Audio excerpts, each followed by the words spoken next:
Hello everyone, मैं कमल छाबड़ा आपका even coaching centre YouTube platform पे स्वागत करता हूं। तो उम्मीद है कि सीजीएल मेंस का जो एग्ज़ाम है उसके लिए जो दौड़ है आपकी वो पूरे जोरों शोरों से चल रही होगी। उम्मीद ये भी करता हूं कि बहुत ही बेहतरीन तरीके से आपकी प्रेपरेशन भी हो रही है, खूब मन लगा के लगे हुए हो। बट इस दौड़ में काफ़ी स्टूडेंट्स को एक दिक्कत का सामना करना पड़ रहा है। दिक्कत का सामना करना पड़ रहा है मॉक टेस्ट के अंदर। जहां भी वो XYZ किसी भी प्लेटफॉर्म से मॉक टेस्ट अटेम्प्ट कर रहे हैं, बेसिकली उनको प्रॉब्लम आ रही है रीजनिंग के सेक्शन को लेके। भाई रीजनिंग का सेक्शन जो है काफ़ी ज़्यादा हाई किया गया है, समझ में नहीं आ रहा कि उसे किस तरह से अटेम्प्ट किया जाए। मतलब डरे हुए हैं पूरे के पूरे रीजनिंग के सेक्शन को लेके। तो उसी डर को दूर करने के लिए मैं आपके लिए ये सेशन लेके आया हूं। अब देखा जाए हाल फिलहाल जहां कहीं भी आप किसी भी XYZ प्लेटफॉर्म पे कोई भी मॉक टेस्ट अटेम्प्ट कर रहे हो, खास तौर पे मैं रीजनिंग के मॉक की बात करूंगा। मैथ और रीजनिंग का आपको सेक्शन जो है वो इकट्ठा रहेगा, मैं रीजनिंग के लिए बात करूंगा। मैथ का तो टीयर 2 हमेशा होता ही आया है, इंग्लिश का भी होता आया है। जीके पे आप ज्यादा फोकस नहीं करेंगे, आप ये मान के चल रहे हैं कि जैसे टीयर 1 में क्वेश्चंस आते हैं वही कहीं ना कहीं सिलेबस आपको टीयर 2 में भी अवेलेबल हो जाएगा। घूम फिर के सारी बात आ जाती है फिर भी रीजनिंग के सेक्शन के ऊपर, क्योंकि आपको एक ही घंटे के अंदर मैथ और रीजनिंग दोनों ही अटेम्प्ट करने हैं और नंबर ऑफ क्वेश्चंस की जो वेटेज है वो भी सेम है।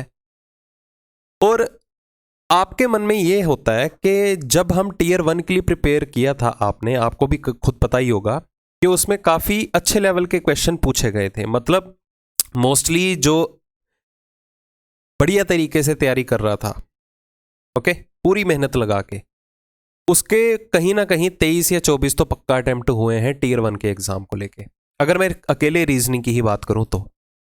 अब प्रॉब्लम आ रही है मेंस में रीजनिंग की चीज को लेके। अब देखो, जहां कहीं से भी आप मॉक टेस्ट अटेम्प्ट कर रहे हो, पहली बात तो किसी को कोई आइडिया नहीं है कि पैटर्न किस हिसाब से आए, बैंकिंग लेवल टच होगा या नहीं। आपके दिमाग में भी काफी ज्यादा क्वेश्चन ऐसे जो हैं वो घूम रहे होंगे। तो देखिए, अभी तो अनसर्टेन है, किसी को कुछ पता नहीं है। हर एक ने क्या किया, अपने अकॉर्डिंगली वो मॉक टेस्ट जो है वो बना के आपके सामने रख दिए हैं। जब तक ये टीयर 2 नहीं हो जाता ना, आइडिया नहीं लग जाता किस हिसाब से पैटर्न बन रहा है, आगे आने वाले टाइम में आपको कहीं ना कहीं अवेलेबल होते रहेंगे। बट अभी के लिए जो है आपको यहां वहां घूमना पड़ सकता है मॉक टेस्ट अटेम्प्ट करने के लिए, ओके, क्योंकि अभी किसी को भी आइडिया नहीं है कि पैटर्न किस तरह से पूछा जाए। तो हालांकि इस सेशन के अंदर हम जो है कंप्लीट प्रैक्टिस सेट जो है 30 क्वेश्चन का रीजनिंग का डिस्कस करने वाले हैं। यहां मैंने पूरी कोशिश की है कि जितना भी मेरा ओवरऑल एक्सपीरियंस है 9 सालों का रीजनिंग के अंदर, इसी फील्ड के अंदर ही, तो पूरे का पूरा एक्सपीरियंस जो है मैंने उसका निचोड़ निकालते हुए ये डिसाइड किया है कि अगर आपको किसी भी चैप्टर से कोई भी लेवल का क्वेश्चन रहेगा, किसी भी चैप्टर से, तो उसकी एक लिमिट हो सकती है डिफिकल्टी लेवल की। वो डिफिकल्टी लेवल से रिलेटेड ही आपको आज सेशन जो है सामने आपके मिलेगा, और आप यही एक्सपेक्ट कर सकते हो कि यही लेवल जो है आपको क्वेश्चन में भी जाके दिखेगा, ओके। बाकी घबराना नहीं है बिल्कुल भी। अगर आप मॉक टेस्ट अटेम्प्ट कर रहे हो किसी भी प्लेटफॉर्म से तो करते रहिए, कोई दिक्कत वाली बात नहीं है। अगर आपने अपना 100% दिया ना प्रेपरेशन में, आपके कंसेप्ट्स प्रॉपरली क्लियर हैं, तो गारंटी है आपको टीयर 2 में सिलेक्ट होने से कोई भी नहीं रोक सकता। बस घबराना नहीं है बिल्कुल भी। अब मॉक टेस्ट जैसे दे रहे हैं देते रहिए। अगर आपको लगता है कि नहीं ये रेलेवेंट नहीं है आपके लिए चीज़ें, तो आप उस चीज़ को स्किप कर सकते हो, ओके। रेलेवेंट कंटेंट को ही चूज करना है, ओके। तो उसी रेलेवेंट कंटेंट के साथ हम हाजिर हैं आज इस वीडियो सेशन के साथ। तो इस कंप्लीट सेशन के अंदर हम पूरे 30 क्वेश्चन का कंप्लीट सेट जो है रीजनिंग के लिए अकेला वो अटेंड करने जा रहे हैं। तो ये वीडियो को आगे बढ़ने से पहले मैं आपको सजेस्ट करूंगा पेन और नोटबुक साथ में लेके बैठो। जो भी आपके सामने आज क्वेश्चन आने वाला है आप उसे जरूर अटेम्प्ट करके देखिएगा। पहले अप्रोच आपकी रहेगी, आप खुद से सॉल्व करके देखिएगा, वीडियो को पॉज कर दीजिएगा, ओके। उसके बाद ही उसके वीडियो सॉल्यूशन पे जाइएगा, क्योंकि जो आपका करने का तरीका है आप मैच कर सकते हैं कि जो मेरे करने का तरीका है वो सेम है या नहीं। अगर आपको लगे कि हाँ इंप्रूवमेंट हुई है सॉल्यूशन निकालने में, तो भाई फिर तो बहुत बढ़िया सेशन जाएगा आपके लिए, बट बेनिफिट ज़रूर मिलेगा इस सेशन के साथ। मतलब एक मेंटली प्रिपेयर हो जाओगे आप, नंबर ऑफ क्वेश्चन जितने भी आने वाले हैं, 30 ही आने वाले हैं फिलहाल तो उसमें क्वेश्चन का लेवल कैसा रहने वाला है, लेवल को लेके आप मेंटली प्रिपेयर हो जाओगे फॉर श्योर। ओके, तो चलिए शुरू करते हैं आज के सेशन का। क्वेश्चन नंबर 1 मैं रिपीट कर रहा हूं, पेन नोटबुक साथ में लेके बैठिएगा। अगर ऐसे ही आप वीडियो सॉल्यूशन देख रहे हो या वीडियो गो थ्रू कर रहे हो, फिर उसका देखो कोई भी फायदा नहीं है। मैं सिंपल सी क्लियर भाषा में बोलता हूं। तो चलिए शुरू करते हैं क्वेश्चन नंबर 1 से। तो करने का तरीका जो है वो ध्यान से देखते रहिएगा, ओके, क्योंकि यहां पर मेंस एग्जाम में जाके सिर्फ और सिर्फ आपकी स्पीड मैटर करेगी कि आपने कितनी स्पीड के साथ क्वेश्चन को अटेम्प्ट किया, और एक्यूरेसी तो ऑब्वियस ही बात है, होनी ही चाहिए। तो आपको पहला क्वेश्चन आपके सामने यहां पर गिवन है कोडिंग डिकोडिंग का, कि किसी सर्टेन कोड लैंग्वेज में आपको प्रोडक्ट का कोड दिया गया है, उसी कोड लैंग्वेज में आपको गार्बेज का कोड निकालना है। तो जब भी किसी भी वर्ड का कोड आपको दिया जाए तो सबसे पहले हमारी क्या प्रायोरिटी रहती है क्वेश्चन को सॉल्व करने की। हम क्वेश्चन में जो भी वर्ड का कोड अवेलेबल होता है उसमें टारगेट करते हैं नंबर ऑफ लेटर्स, या लेटर्स जितने भी यूज हुए हैं वो सारे सेम वर्ड से लिए गए हैं, टोटली डिफरेंट है। अगर तो आपको लेटर सेम अवेलेबल होते हैं फिर आप पोजीशन वैल्यूज का कहीं भी यूज नहीं करते। जब भी बट आपको लगे कि नंबर ऑफ लेटर्स जितने भी यूज हुए हैं कोड के अंदर टोटली डिफरेंट है वर्ड के कंपैरिजन में, तो स्टार्टिंग में आपके मन में क्या आना चाहिए, सिर्फ और सिर्फ place values. Without place value question को सॉल्व करने की कोशिश मत करना, आप अपना ही टाइम वेस्ट करेंगे, क्योंकि इन दी एंड आपको प्लेस वैल्यूज यूज करनी ही पड़ सकती हैं। तो पोजीशन वैल्यूज को तो टिप्स पे रखिएगा। आपका कोडिंग डिकोडिंग हो गया, वर्ड एनोलॉजी हो गया, लेटर सीरीज हो गया, वर्ड क्लासिफिकेशन हो गया, मतलब काफ़ी चैप्टर्स ऐसे हैं जहां से क्वेश्चन बनने के फुल ऑन चांसेस हैं, और उसमें लेटर्स का यूज़ तो पक्का होगा ही होगा। तो जहां कहीं भी आपने किसी भी लेटर को पोजीशन वैल्यू में कन्वर्ट कर दिया उसकी, वहां पर लेटर्स का रोल खत्म। अब हम सिर्फ खेलेंगे नंबर्स के साथ। तो देखिए 16 से 17 मतलब फर्स्ट लेटर की प्लेस वैल्यू में 1 का इंक्रीमेंट आया। 18 से 20 नेक्स्ट लेटर की प्लेस वैल्यू में 2 नंबर बढ़ गए। 15 से 18 नेक्स्ट लेटर की प्लेस वैल्यू में 3 नंबर बढ़ गए। अब ये देखो, ये है 4 और ये है 23। अब ये 4 और 23 अगर आप सीक्वेंस फॉलो करते तो 1 2 3 आगे 4 का इंक्रीमेंट होना चाहिए था, बट आप में से कई पता क्या करेंगे एग्जाम में जाके, ओवर कॉन्फिडेंट के साथ आगे देखेंगे ही नहीं। अच्छा 1 2 आगे 3 4 5 6 ऐसा ही हो रहा होगा।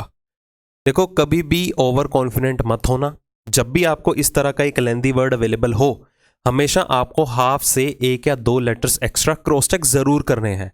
इससे क्या है, आप श्योर हो जाएंगे इस चीज को लेके, जो चीजें आप एज्यूम करके चल रहे हैं कि हाँ ये पैटर्न बनता होगा, ओके, तो वो एग्जामिनर ने फॉलो किया भी है या नहीं। बट यहां पर क्या है, चेंजेस आ रही हैं। 3 के बाद 4 का इंक्रीमेंट होना चाहिए, बट 4 नंबर नहीं बढ़े। यहां पर जो है इस लेटर का ऑपोजिट लेटर लिया गया है, डी का विपरीत अक्षर लिया गया है। विपरीत अक्षर तो आपको पता ही होगा, ऐसे अक्षर जिनकी प्लेस वैल्यू का सम कितना हो जाए 27, वे अक्षर एक दूसरे के विपरीत माने जाएंगे। अब डी को ही स्पेसिफिकली क्यों चूज किया गया, क्योंकि वर्ड के अंदर जो लेटर डी है वो मिडल में बैठा हुआ है, विद इन द वर्ड वो क्या है, एग्जैक्टली मिडल में बैठा हुआ है। आगे क्रॉस चेक करते हैं तो 21 से 22 1 नंबर बढ़ा, 3 से 5 2 नंबर बढ़े, और 20 से 23 3 नंबर बढ़ गए। तो आपको पैटर्न का आइडिया लग चुका होगा। तो इसी तरह हम गार्बेज का भी निकाल सकते हैं। अब देखो एग्जाम में आपको क्वेश्चन करना किस तरह से है। आपने यहां पर प्लेस वैल्यूज का रेफरेंस लिया जस्ट टू अंडरस्टैंड कि इसमें कॉन्टिन्यूटी या पैटर्न क्या क्रिएट हो रहा था। अब जरूरी नहीं है कि आपको जो वर्ड का कोड डिटरमिन करना है उसमें भी प्लेस वैल्यूज का ही रेफरेंस लेना है। अब बिना प्लेस वैल्यूज के कर सकते हो। जैसे आप पैटर्न को कॉपी कर लो, चाहे पहले करने का आइडिया दे रहा हूं, ठीक है, पैटर्न को आप कॉपी कर लो। अब वर्बली क्वेश्चन को सॉल्व करना है। देखिए जी का प्लेस है 7, 1 बढ़ाओगे 8, लेटर कौन सा आ जाएगा, एच। ए 1 है, 2 बढ़ाओगे 3, लेटर क्या आ जाएगा, सी। आर 18 है, 3 बढ़ाओगे 21, लेटर आ जाएगा यू। चलो ऑप्शंस को एलिमिनेट करना शुरू करो। ए ऑप्शन हमारा फाइनल आंसर, क्योंकि इसके अलावा किसी भी ऑप्शन में आपको पहले 3 लेटर्स इस सीक्वेंस में नहीं अवेलेबल। नेक्स्ट बी जो है मिडल का लेटर है। देखो एग्जाम ओरिएंटेड अप्रोच तो यहां तक थी कि ए मेरा फाइनल आंसर, मतलब जब भी आप किसी भी क्वेश्चन का सॉल्यूशन निकालने बैठेंगे पैरेलली आपको ऑप्शंस को भी आपस में कंपेयर करना है, क्योंकि जब भी इस तरह के क्वेश्चंस आते हैं ना एग्जाम में, तो हमें पूरे का पूरा डिटेल में सॉल्यूशन निकालने की जरूरत नहीं है। जस्ट मुझे एक क्लू चाहिए जो मुझे ऑप्शन के थ्रू मिल सकता है, जिससे मैं पेंडिंग ऑप्शंस को जो है वो एलिमिनेट कर सकता हूं। यहां से मेरा आंसर डायरेक्टली आ जाएगा क्योंकि इन्हीं चारों में से ही मेरा कोई आंसर होने वाला था। तो आगे अगर मैं कंप्लीट इसे सॉल्व करना भी चाहूं, ज्यादा फीलिंग लेना चाहते हो अगर, तो कर सकते हो एग्जाम में। तो मिडिल में कौन बैठा हुआ है? बी। बी का ऑपोजिट क्या हो गया? वाई। ए का अगला लेटर क्या हो जाएगा? बी, क्योंकि किसी भी लेटर में 1 का इंक्रीमेंट करना मतलब उसका अगला अक्षर बताना। जी में 2 नंबर बढ़ा देंगे तो क्या आ जाएगा? आई। ई में 3 नंबर बढ़ा देंगे तो क्या आ जाएगा? एच। तो ये हमारा final answer, that is option A. धीरे धीरे स्पीड भी देखना बढ़ती रहेगी। अभी शुरुआत है, अभी सिर्फ पहला क्वेश्चन है। 2-3 क्वेश्चन के थ्रू पेस जो है वो कम रहेगा, स्पीड स्लो रहेगी, क्योंकि आप में से काफ़ी ऐसे भी हो सकते हैं जो फर्स्ट टाइम मुझसे पढ़ रहे हो। ओके, तो एक फ्लो में आ जाएंगे, ट्यूनिंग जो है वो मैच हो जाएगी हम दोनों की अकॉर्डिंगली। फिर आपको पता भी नहीं चलेगा किस तरह से स्पीड के साथ क्वेश्चन का सॉल्यूशन निकाला जा रहा है। चलो नेक्स्ट क्वेश्चन के ऊपर आते हैं। नेक्स्ट क्वेश्चन हमारा है एनोलॉजी के ऊपर।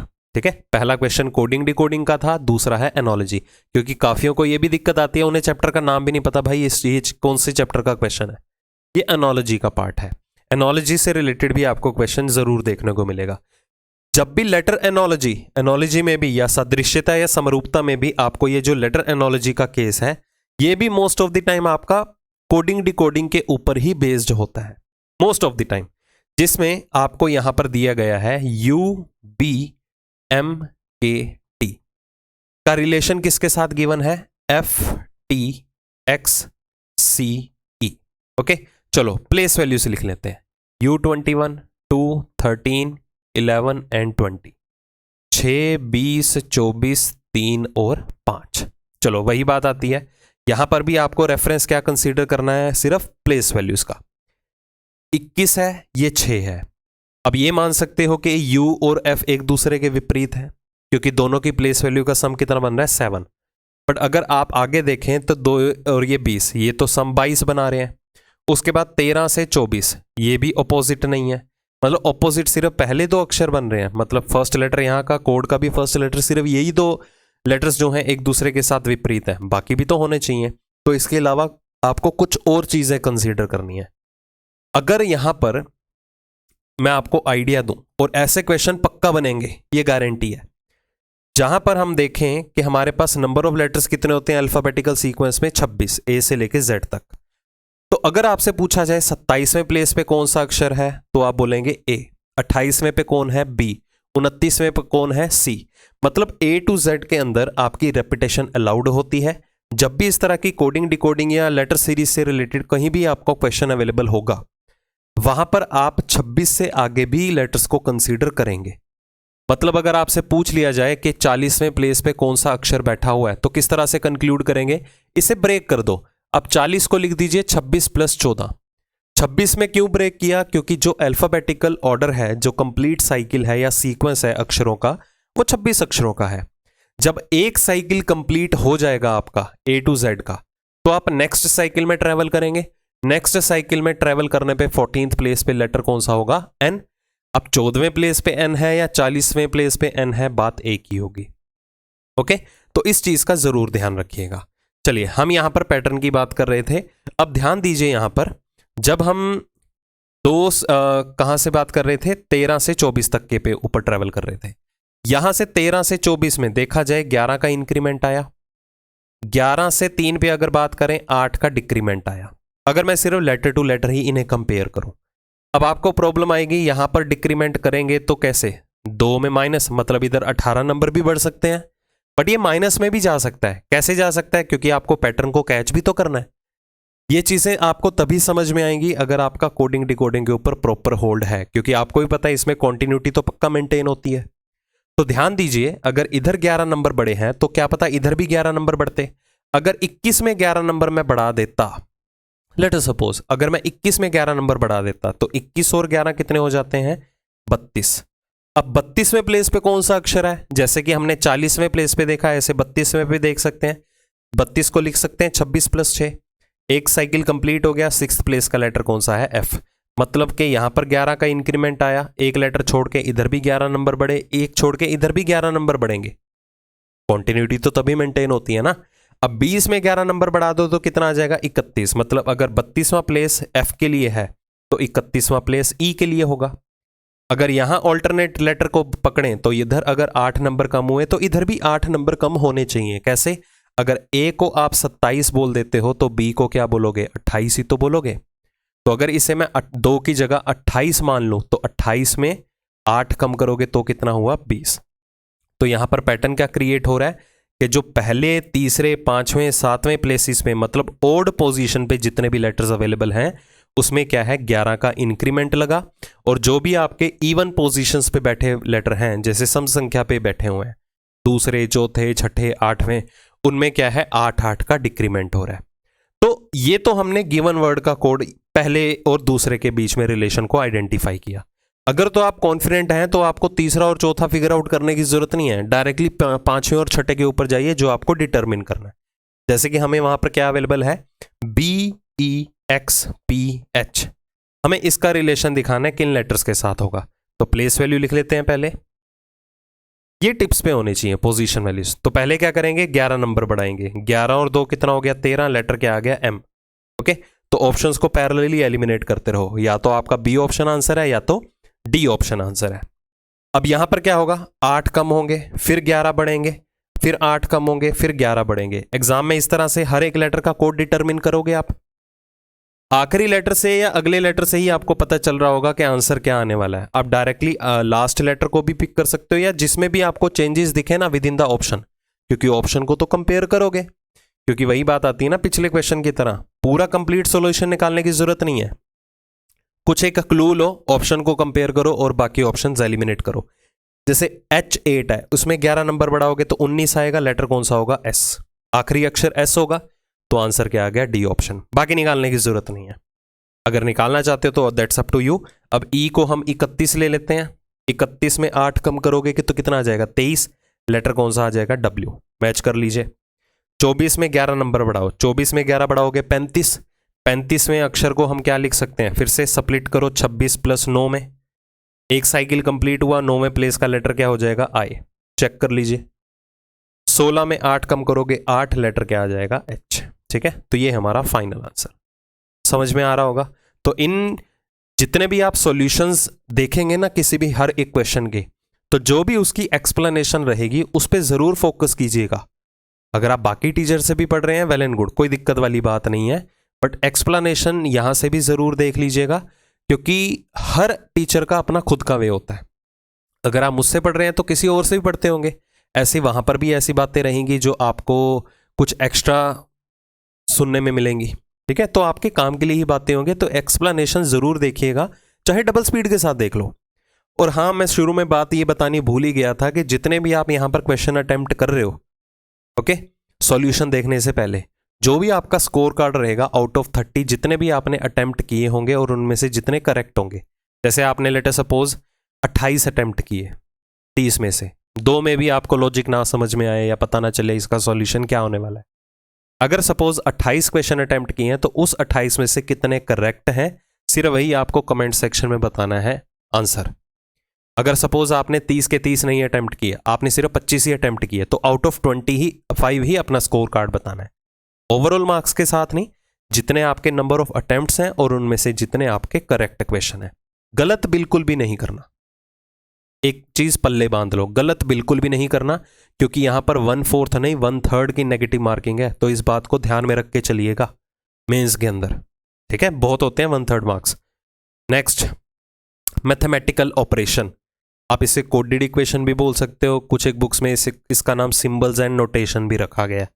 अब सुनिए ध्यान से, क्वेश्चन को थोड़ा केयरफुली पढ़िएगा। कहता है which 2 digits need to be interchanged, कि ऐसे कौन से 2 अंकों को आपस में बदलने की आवश्यकता है ताकि जो आपकी ये इक्वेशन है वो क्या हो? बैलेंस हो जाए। ओके, तो यहां पर कई बार जो है आपको नंबर्स भी दिए जाते हैं कि कौन से 2 संख्याओं को आपस में बदलने की जरूरत है। अब यहां पर नंबर्स है या डिजिट्स है, उन चीजों का आपको ध्यान रखना होगा। ओके, तो बेस्ट आइडिया क्या है? ऑप्शन एलिमिनेशन बेस्ट अप्रोच है। तो चलिए देखते हैं। 7 और 8 को अगर हम इंटरचेंज करते, मतलब इधर 7 की जगह क्या आ जाता? 8 आ जाता, और इस 8 की जगह क्या आ जाता? 7। तो ये नंबर क्या बनते? 85 और 17। तो जब भी ऐसे क्वेश्चन अटेम्प्ट करने बैठो, प्रायोरिटी देखो किसको देना। अगर आप ऑप्शन एलिमिनेशन ही कर रहे हो तो डिवाइडेड बाय, फिर उसके बाद मल्टीप्लाई के साइन को जरूर प्रायोरिटी में रखना। अगर मैं 7 और 8 को आपस में इंटरचेंज कर भी दूंगा तो डिवाइडेड बाय के साइन के ऊपर फोकस करना। अब डिवाइडेड बाय का साइन है 85 और 17 में, 85 और 17 में। 85 17 का मल्टीपल है, मतलब मैं इन दोनों को एक्सचेंज कर सकता हूं।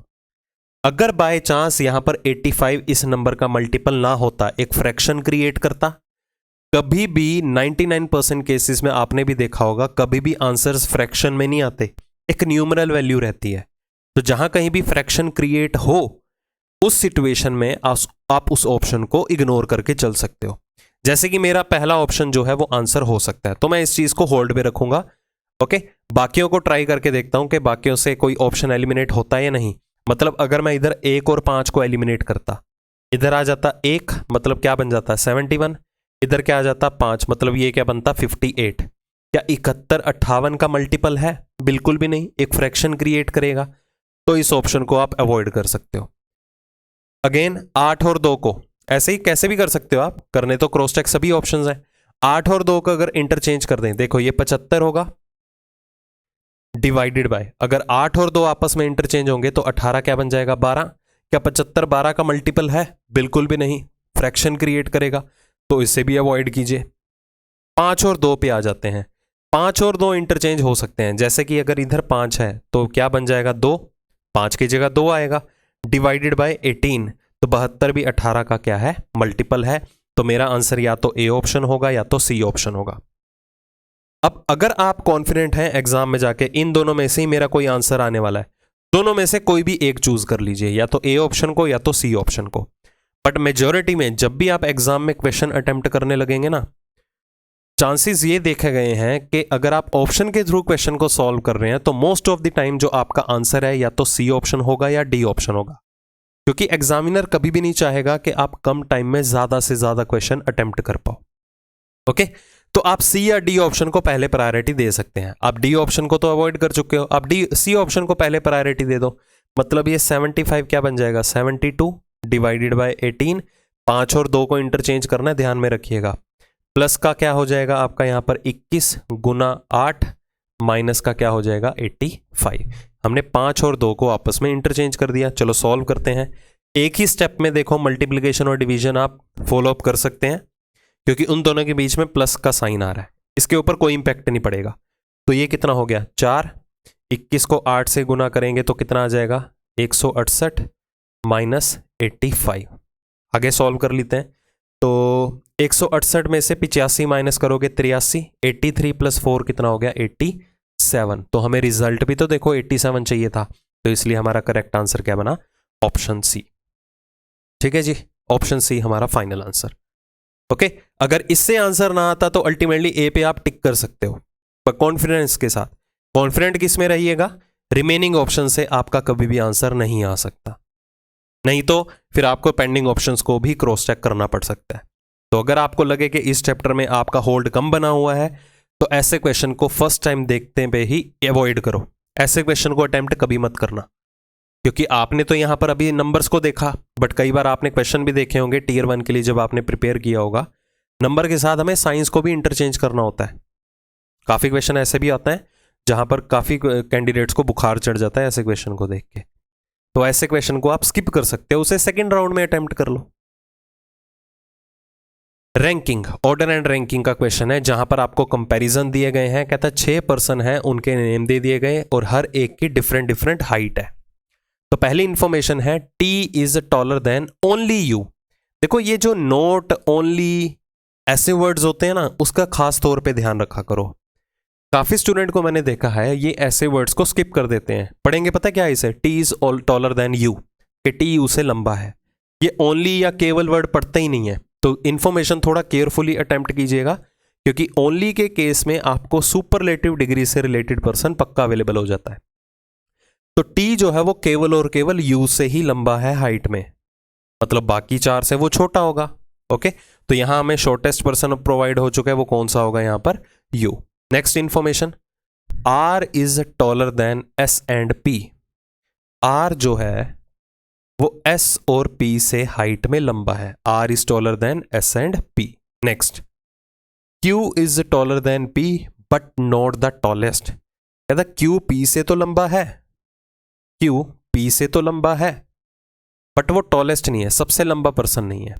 तो आपको ये अरेंजमेंट तो पता होगी किस तरह से सॉल्व करते हैं कि जो क्वांटिटी या एट्रीब्यूट में ज़्यादा है हम उसे ऊपर कंसीडर करते हैं, कम वाले को नीचे की तरफ मेंशन करते हैं। आगे देखिए, P is not the fourth tallest in the group, कि P जो है वो चौथा लंबा व्यक्ति नहीं है पूरे के पूरे ग्रुप का। ओके, तो P यहां नहीं आ सकता। Who among the following is the tallest, सबसे लंबा व्यक्ति कौन है। अब सुनिए बात ध्यान से, अब P से लंबा देखो कौन कौन व्यक्ति है। P से लंबा Q भी है और P से लंबा R भी है। इतनी इंफॉर्मेशन तो आपको क्लियर है, क्योंकि हमें दिया गया था कि R is taller then S and P, मतलब R जो है वो P से लंबा है, Q भी P से लंबा है, मतलब P से लंबे दो पर्सन तो पक्का आएंगे ही आएंगे, एक R आएगा और एक Q आएगा। हमें इतना श्योर है कि P यहां पर नहीं आने वाला, क्योंकि फोर्थ टॉलेस्ट पर्सन नहीं है, तो P यहां पर ही होगा। आप P को यहां नहीं अरेंज कर सकते, क्यों नहीं कर सकते, क्योंकि P से लंबे दो पर्सन और भी हैं, एक Q है और एक R है। अगर मैं P को सेकंड टॉलेस्ट पर्सन बना देता तो उससे ऊपर तो दो पर्सन Q और R कहां पर अरेंज करोगे, आ ही नहीं सकते। ठीक है, अब Q अगर P से लंबा है बट Q तो टॉलेस्ट पर्सन है ही नहीं, तो Q यहां पर आएगा और उसने आना भी P के अबव में ही है, क्योंकि वो P से लंबा है। ओके, अब P से लंबा और फर्दर कौन है, R, तो R के लिए सिर्फ हमारे पास एक ही प्लेस बचा, एक ही पर्सन रह गया, कौन सा, S।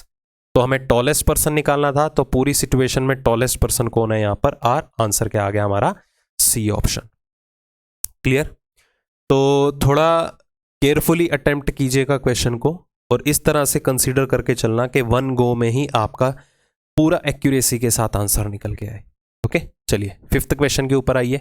डाइस पासा, डाइस का क्वेश्चन अगर आ गया तो आपसे लक्की पर्सन कोई भी नहीं है, ये मान के चलिए, क्योंकि इस क्वेश्चन में फ्री के नंबर बनते हैं। बहुत से तरीके होते हैं क्वेश्चन को सॉल्व करने के, जैसे कि आपको एक ही सिंगल डाइस की 3 डिफरेंट पोजीशंस दी गई हैं, हमें किसका ऑपोजिट निकालना है, 5 के विपरीत में कौन आएगा। तो 5 देखिए यहां पर अवेलेबल है, तो जरूरी नहीं है कि अगर आपको 5 का ऑपोजिट निकालना है तो 5 दिखना भी चाहिए, ऐसा कुछ मैंडेटरी नहीं है।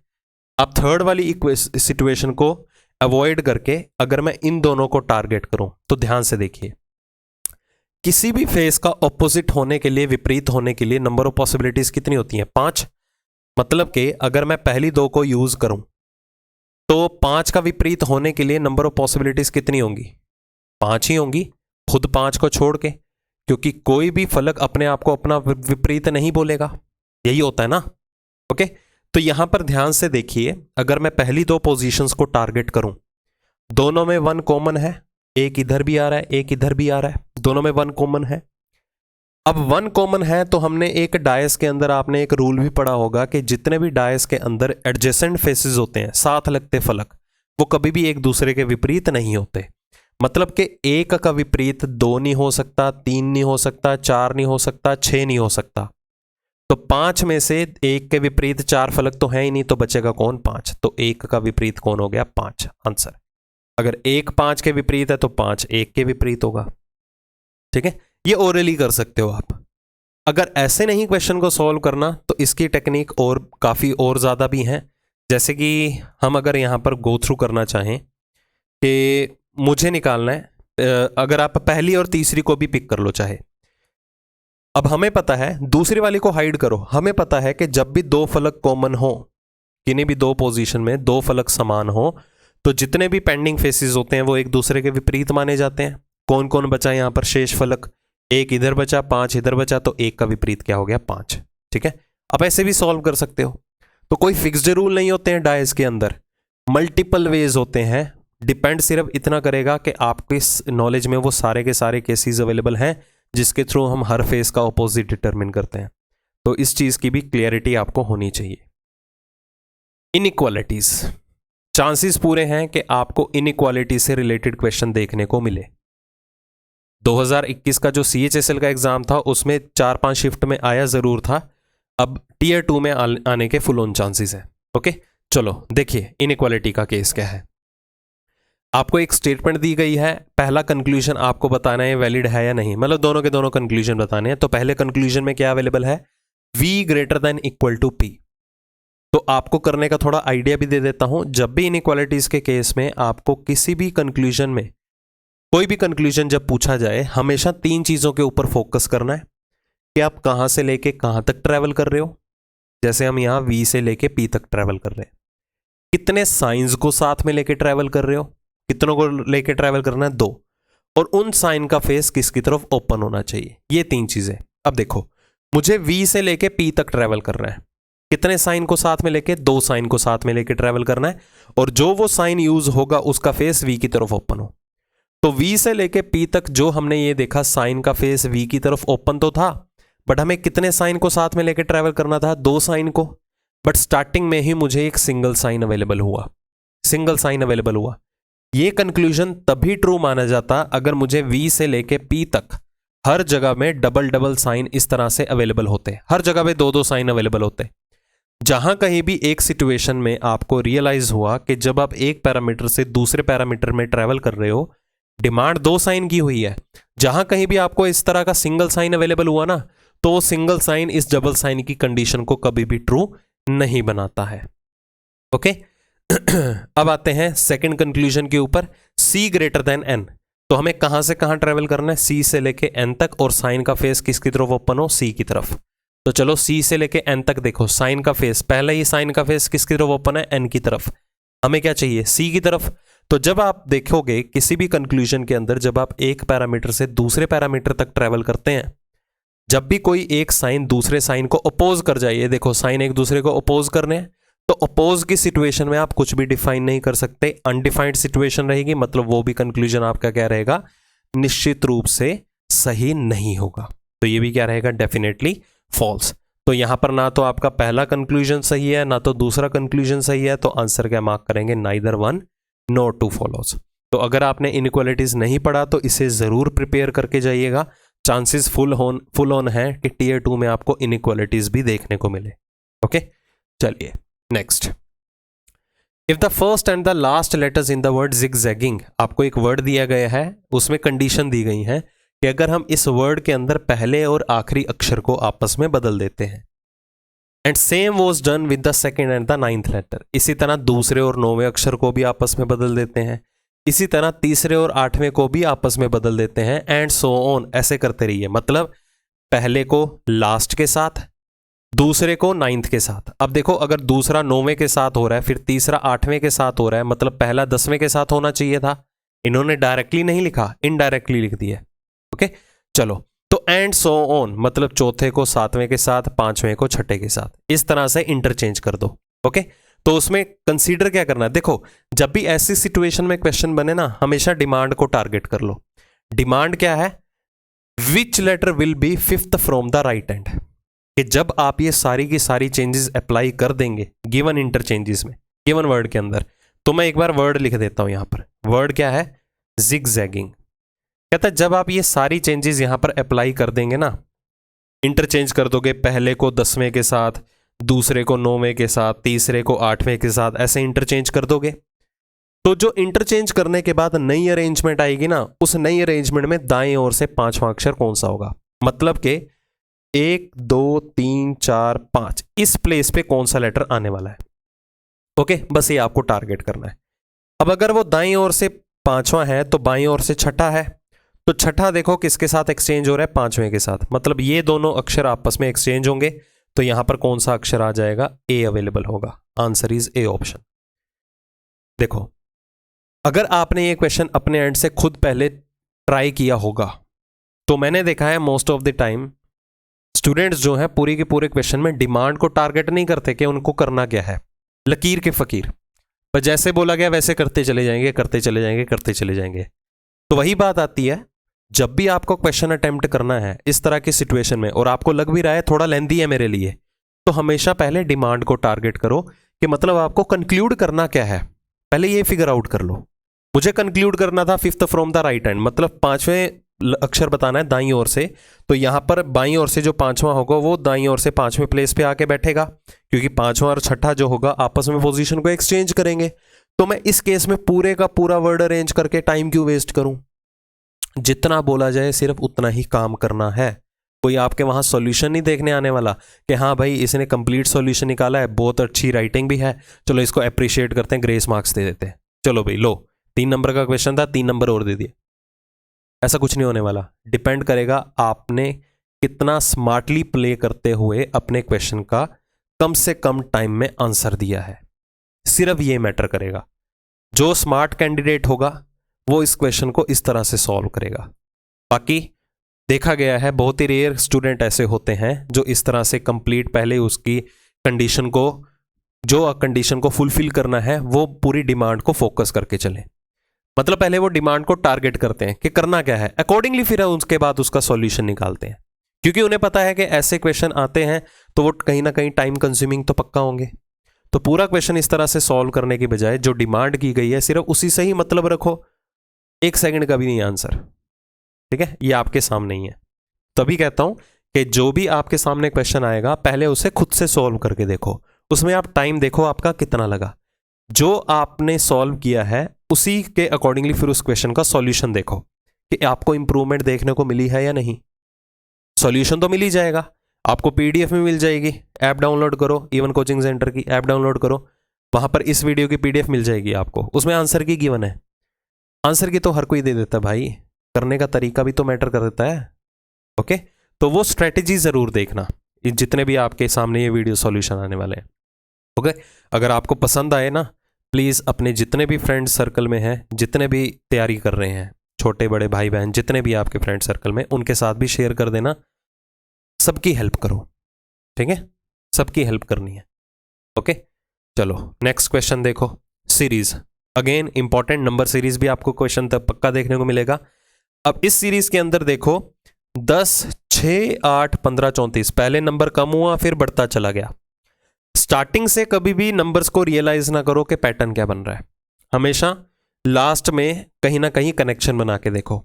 मतलब कि अगर मैं 15 से 34 जाना चाहूं तो डिफरेंस लेने के बजाय मल्टीपल्स बना के देखो। मल्टीपल कैसे बना सकते हो कि अगर मैं 15 को 2 से मल्टीप्लाई करके उसमें 4 जोड़ दूं, तो 15 को 2 से मल्टीप्लाई करके क्या करूं, उसमें 4 जोड़ देते हैं तो 34 बन सकता है। इसी तरह यहां पर भी देखो, इसको 1 से मल्टीप्लाई करके 2 जोड़ दिया गया, इसको 1 से मल्टीप्लाई करके 2 जोड़ दिया गया। तो ऑल्टरनेट देखो क्या है, अब ये 10 से 6 कैसे आ सकता है, जब मैं 10 को 0.5 से मल्टीप्लाई कर दूं 5, उसमें 1 जोड़ूंगा तभी 6 आएगा। ओके, स्टार्टिंग में देखो क्या पैटर्न फॉलो हुआ, पहले 10 का हाफ किया गया है, 0.5 से मल्टीप्लाई कर दो, 5 में 1 जोड़ दो 6 बना, फिर 6 को 1 से गुना करके 2 जोड़ दिए गए 8 बना। अब पहले 0.5 है, वे 1 है, फिर 1 छोड़ के 2 है, मतलब बीच में 1.5 रहा होगा। मतलब अगर मैं इसे 1.5 से मल्टीप्लाई करता, 8 का 1.5 गुना कितना होगा, देखो मैं करने का तरीका बताता हूँ। 8 का 1.5 गुना करना है ना आपको, तो पहले एक काम करो, 8 एकम 8, फिर 8 का आधा मतलब 4, कितना आ गया 12। 8 का 1.5 गुना मतलब 12 हो गया। अब 12 में कितना जोड़ोगे, 15 आएगा, 3 जोड़ोगे, तो मतलब into 0.5 plus 1 into 1 plus 2 into 1.5 plus 3 into 2 plus 4। अब आगे क्या है, 5 नंबर जुड़ेंगे। देखो 1, 2, 3, 4, 5, अब 5 नंबर जुड़ने वाले हैं, बट मल्टीप्लाई किससे होगा, 0.5 1, 1.5 2, फिर 2.5 से मल्टीप्लाई होगा। तो मतलब आपको 34 का 2.5 गुना करना है। अब 34 का 2.5 गुना कैसे करना है, फिर से देख लीजिए, पहले 34 का डबल कर दो 68, फिर 34 का आधा कर दो 17, तो 85 तो यही हो गया। 85 में फिर 5 और जोड़ दो, रिजल्ट कितना आ गया आपका 90। ऐसे ब्रेक करके करो, अगर आपको एडिशन आती है तो आपको मल्टीप्लिकेशन भी आती है। ठीक है, दोनों आपस में कनेक्टेड है। ओके, चलो इतनी चीज भी क्लियर हो गई। नेक्स्ट क्वेश्चन के ऊपर आइए, डायरेक्शन टेस्ट। ये जो हमारे डायरेक्शन टेस्ट की टाइप है, ये कोडेड डायरेक्शन टेस्ट की टाइप है। आपने ब्लड रिलेशन में भी काफी बार देखा होगा, जब आप प्रीवियस ईयर गो थ्रू करके गए होंगे। ब्लड रिलेशन के केस में आपने देखा होगा प्रीवियस ईयर में कि आपको इस तरह से डायरेक्शंस आती हैं कि A#B means A is the sister of B, मतलब कुछ ना कुछ कोड्स दिए जाते हैं। तो चांसेस फुल ऑन है कि अगर टीयर 2 के अंदर डायरेक्शन टेस्ट में लेवल बढ़ा के मिलेगा तो वो कोडेड डायरेक्शन के टेस्ट के थ्रू मिलेगा।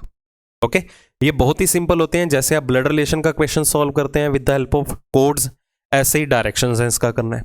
मतलब आपको एक स्टेटमेंट दी गई है, उसी स्टेटमेंट को सॉल्व करना है इन डायरेक्शंस के बिहाफ पे। जैसे कि यहां पर है कि T*X, पहले आप इसे सॉल्व करोगे, फिर X&D, फिर आप इसे सॉल्व करोगे, एटसेट्रा एटसेट्रा। पूरी इक्वेशन को सॉल्व कर लोगे, बट नहीं, एग्जाम में ऐसा नहीं करना। फिर वही बात आती है, जब भी एक बड़ी सी इक्वेशन आपको सॉल्व करने के लिए दी जाएगी तो आप डायरेक्टली इक्वेशन को टारगेट मत करो, क्वेश्चन में पढ़ो डिमांड क्या है। कहता what is the direction of X with respect to V N, कि एक्स की डायरेक्शन बतानी है किसके विद रिस्पेक्ट टू एन के विद रिस्पेक्ट टू, मतलब एन के संदर्भ में एक्स कौन सी दिशा में अवेलेबल है। तो यहां पर आपको सिर्फ एक्स और एन से ही मतलब है, तो पूरी इक्वेशन सॉल्व करके टाइम क्यों वेस्ट करें। ये रहा एक्स, ये रहा एन, सिर्फ इतना पोर्शन ही आपको सॉल्व करना है। ओके, टी और एक्स को सॉल्व करने की जरूरत नहीं है, एन और क्यू को सॉल्व करने की जरूरत नहीं है। वही बात आती है, जितना एग्जाम में बोला जाए काम सिर्फ उतना ही करना है आपको। आप खुद देखिएगा, अगर आप इस चीज को इंप्लीमेंट करते हैं ना, जो आपके साथ वाला बैठा कैंडिडेट होगा जिसको ये नहीं पता होगा कैसे सॉल्व करना है, वो आपके सामने टी और एक्स भी सॉल्व करके बैठा होगा, एन और क्यू भी सॉल्व करके बैठा होगा, बट आपको पता है कि एक्स और एन से रिलेशन पता चलने वाला है तो एक्स और एन तक ही सॉल्व करेंगे। जितने में आप अगले क्वेश्चन का आधा क्वेश्चन सॉल्यूशन निकाल लेंगे ना, वो भी इसी क्वेश्चन पे ही बैठा होगा। तो इन चीज़ों को बता रहा हूं, आपके लिए काफ़ी काम की हैं, इंप्लीमेंट ज़रूर करना है। ये नहीं है कि सुन लिया, हाँ सुनने में बड़ा मज़ा आ रहा है, ऑप्शन भी एलिमिनेट हो रहे हैं, टाइम भी कम लग रहा है, तो बहुत बढ़िया है, हमसे भी हो जाएगा। ऐसा नहीं होता, जादू थोड़ा है, आपको खुद से इन चीज़ों की प्रैक्टिस करनी होगी, इनको क्वेश्चन के अंदर इंप्लीमेंट करना होगा। तो चलो एक्स और एन तक इक्वेशन को सॉल्व करते हैं। अगर जरूरत पड़ी तो मैं टी और एक्स को भी इंक्लूड करूंगा, एन और क्यू को भी इंक्लूड करूंगा, बाकी अदरवाइज अभी तक मुझे जरूरत नहीं फील हो रही। तो पहले आते हैं एम्परसेंट का sign, X ampersand D. Ampersand का मतलब क्या है, ए एम के वेस्ट में है 7 मीटर पश्चिम में, तो यहां एक्स डी के पश्चिम में होगा 7 मीटर, तो हमने कहीं भी डी ड्रॉ कर दिया, उसके पश्चिम में 7 मीटर पश्चिम में यहां पर कौन अवेलेबल होगा, एक्स अवेलेबल होगा। चलो दूसरा साइन आगे देखिए, डी परसेंटेज सी। परसेंटेज का मतलब क्या है, ए परसेंटेज एम क्या कहता है कि ए एम के साउथ में है 4 मीटर, ए एम के दक्षिण में है 4 मीटर, इधर डी सी के दक्षिण में बनेगा, डी जो है वो सी के दक्षिण में बनेगा 4 मीटर। अब देखो ध्यान से, अगर डी सी के दक्षिण में है, साउथ में है, तो सी डी के उत्तर में होगा, तो सी जो है वो डी के कहां होगा, उत्तर में, नॉर्थ में होगा, कितना 4 मीटर। ठीक है, मेरे पास जगह कम है इसलिए मैं इस चीज को अवॉइड कर रहा हूं। तो ये कोडेड डायरेक्शन का क्वेश्चन है, ध्यान में रखिएगा। नेक्स्ट आ रहा है एम्परसेंट, फिर से एम्परसेंट का साइन आया, सी एम्परसेंट डी एन। एम्परसेंट क्या कहता है, सी एम के वेस्ट में है, सॉरी ए एम के वेस्ट में है, तो इधर सी एन के वेस्ट में होगा। एन के पश्चिम में अगर सी है तो एन सी के पूर्व में होगा, कितना 7 मीटर। ठीक है, ऐसे कर लो, क्रॉस चेक कर लेना, उल्टा तो देखो जाना ही पड़ेगा, क्यों इतना एज्यूम करना। अगर मैं आपके नॉर्थ में हूं तो आप मेरे साउथ में हुए, अगर मैं आपके ईस्ट में बैठा हूं तो आप मेरे वेस्ट में होंगे, पश्चिम में होंगे। इसी तरह अगर सी एन के पश्चिम में है तो एन सी के पूर्व में होगा। ओके, अब देखो हमें किस किस की डायरेक्शन बतानी थी, X with respect to N. X N से कौन सी डायरेक्शन में लोकेटेड है, तो ये देखो ये कौन सी डायरेक्शन होती है, एक्स की डायरेक्शन एन से बतानी है, नीचे की तरफ साउथ, लेफ्ट साइड में वेस्ट, तो कॉर्नर कौन सा निकल के आएगा, साउथ वेस्ट, दक्षिण पश्चिम। आंसर क्या आ जाएगा यहां पर, C option. Next alphanumeric puzzle, chances पूरे पूरे हैं, आपसे इस चैप्टर से भी क्वेश्चन पक्का आएगा। ठीक है, चांसेस पूरे पूरे हैं। तो how many such symbols are there, मतलब पूरी की पूरी सीक्वेंस में ऐसे कितने प्रतीक हैं, ऐसे कितने सिंबल्स हैं, each of which is immediately preceded by a number. हाँ जी, प्रेसिडेड बाय का मतलब क्या होता है, पहले। इमीडिएटली टर्म है तो तुरंत पहले, जस्ट पहले क्या होना चाहिए, एक संख्या होनी चाहिए, एक नंबर होना चाहिए, and immediately followed by a letter, और उसी सिंबल के जस्ट बाद, क्योंकि फॉलोड बाय का मतलब क्या होता है, तुरंत बाद में। इमीडिएटली फॉलोड बाय का मतलब क्या होता है, तुरंत बाद में क्या होना चाहिए, एक अक्षर होना चाहिए। रिपीट कर देता हूं, पूरे सीक्वेंस में हमें ऐसे सिंबल्स को टारगेट करना है जिससे तुरंत पहले एक संख्या आनी चाहिए, एक नंबर आना चाहिए, और उसी सिंबल के तुरंत बाद एक अक्षर आना चाहिए, एक लेटर आना चाहिए। अब फॉलोड बाय का मतलब होता है बाद में, प्रेसिडेड बाय का मतलब होता है पहले। इसके अलावा आपको कई बार एग्जाम में सक्सीडेड बाय टर्म भी देखने को मिल सकती है। अगर आपको इन टर्म्स का मीनिंग क्लियर नहीं है तो आप नोट डाउन कर लीजिएगा। प्रेसिडेड बाय मतलब पहले, प्री मतलब पहले, ऐसे याद रखो। फॉलोड बाय का मतलब क्या हुआ, बाद में। अगर कई बार आता है सक्सीडेड बाय, तो फॉलोड बाय और सक्सीडेड बाय दोनों का सेम ही मीनिंग है, उसके अगला एलिमेंट कौन सा होगा। ओके, चलो, तो सिंबल से पहले नंबर चाहिए और सिंबल के बाद लेटर चाहिए, ये पूरे का पूरा ग्रुप देखना है। तो सिंबल है बट पहले नंबर नहीं है, सिंबल है पहले नंबर नहीं है, सिंबल है पहले नंबर नहीं है, ये आई है कहीं 1 मान लो, सिंबल है पहले नंबर नहीं है, ये भी सिंबल है पहले नंबर नहीं आ रहा, ठीक है, ये सिंबल है पहले नंबर नहीं है, आगे कोई है ही नहीं। तो मतलब यहाँ पर कोई भी सिंबल, एक सिंगल सिंबल भी ऐसा नहीं है जिसके तुरंत पहले एक संख्या आती हो, एक नंबर आता हो और तुरंत बाद में एक अक्षर आता हो, ठीक है, एक सिंगल सिंबल भी ऐसा नहीं है। तो आंसर रहेगा नन। कई बार क्या होगा, इधर आपको नन ऑफ दीज भी दिया जाएगा। ज्यादातर स्टूडेंट पता है क्या मार्क करते हैं, none of these. None of these का मतलब ही नहीं पता, मार्क कर रहे हैं। मतलब ऑप्शन मार्क करने से पहले ऑप्शन का मीनिंग भी तो पता होना चाहिए। नन ऑफ दीज का मतलब क्या होता है कि हमारे पास आंसर तो आया बट वो किसी भी ऑप्शन में अवेलेबल नहीं था, तभी हम नन ऑफ दीज के ऊपर अप्रोच करते हैं। क्या हमारे पास आंसर आया, हमारे पास कोई ऐसा सिंबल निकला, नहीं निकला ना, मतलब यहां पर कोई भी ऐसा सिंगल सिंबल नहीं है, तो आंसर रहेगा नन। नन का मतलब होता है कोई भी नहीं है, नन ऑफ दीज का मतलब है इनमें से कोई नहीं है, मतलब मेरे पास आंसर आया।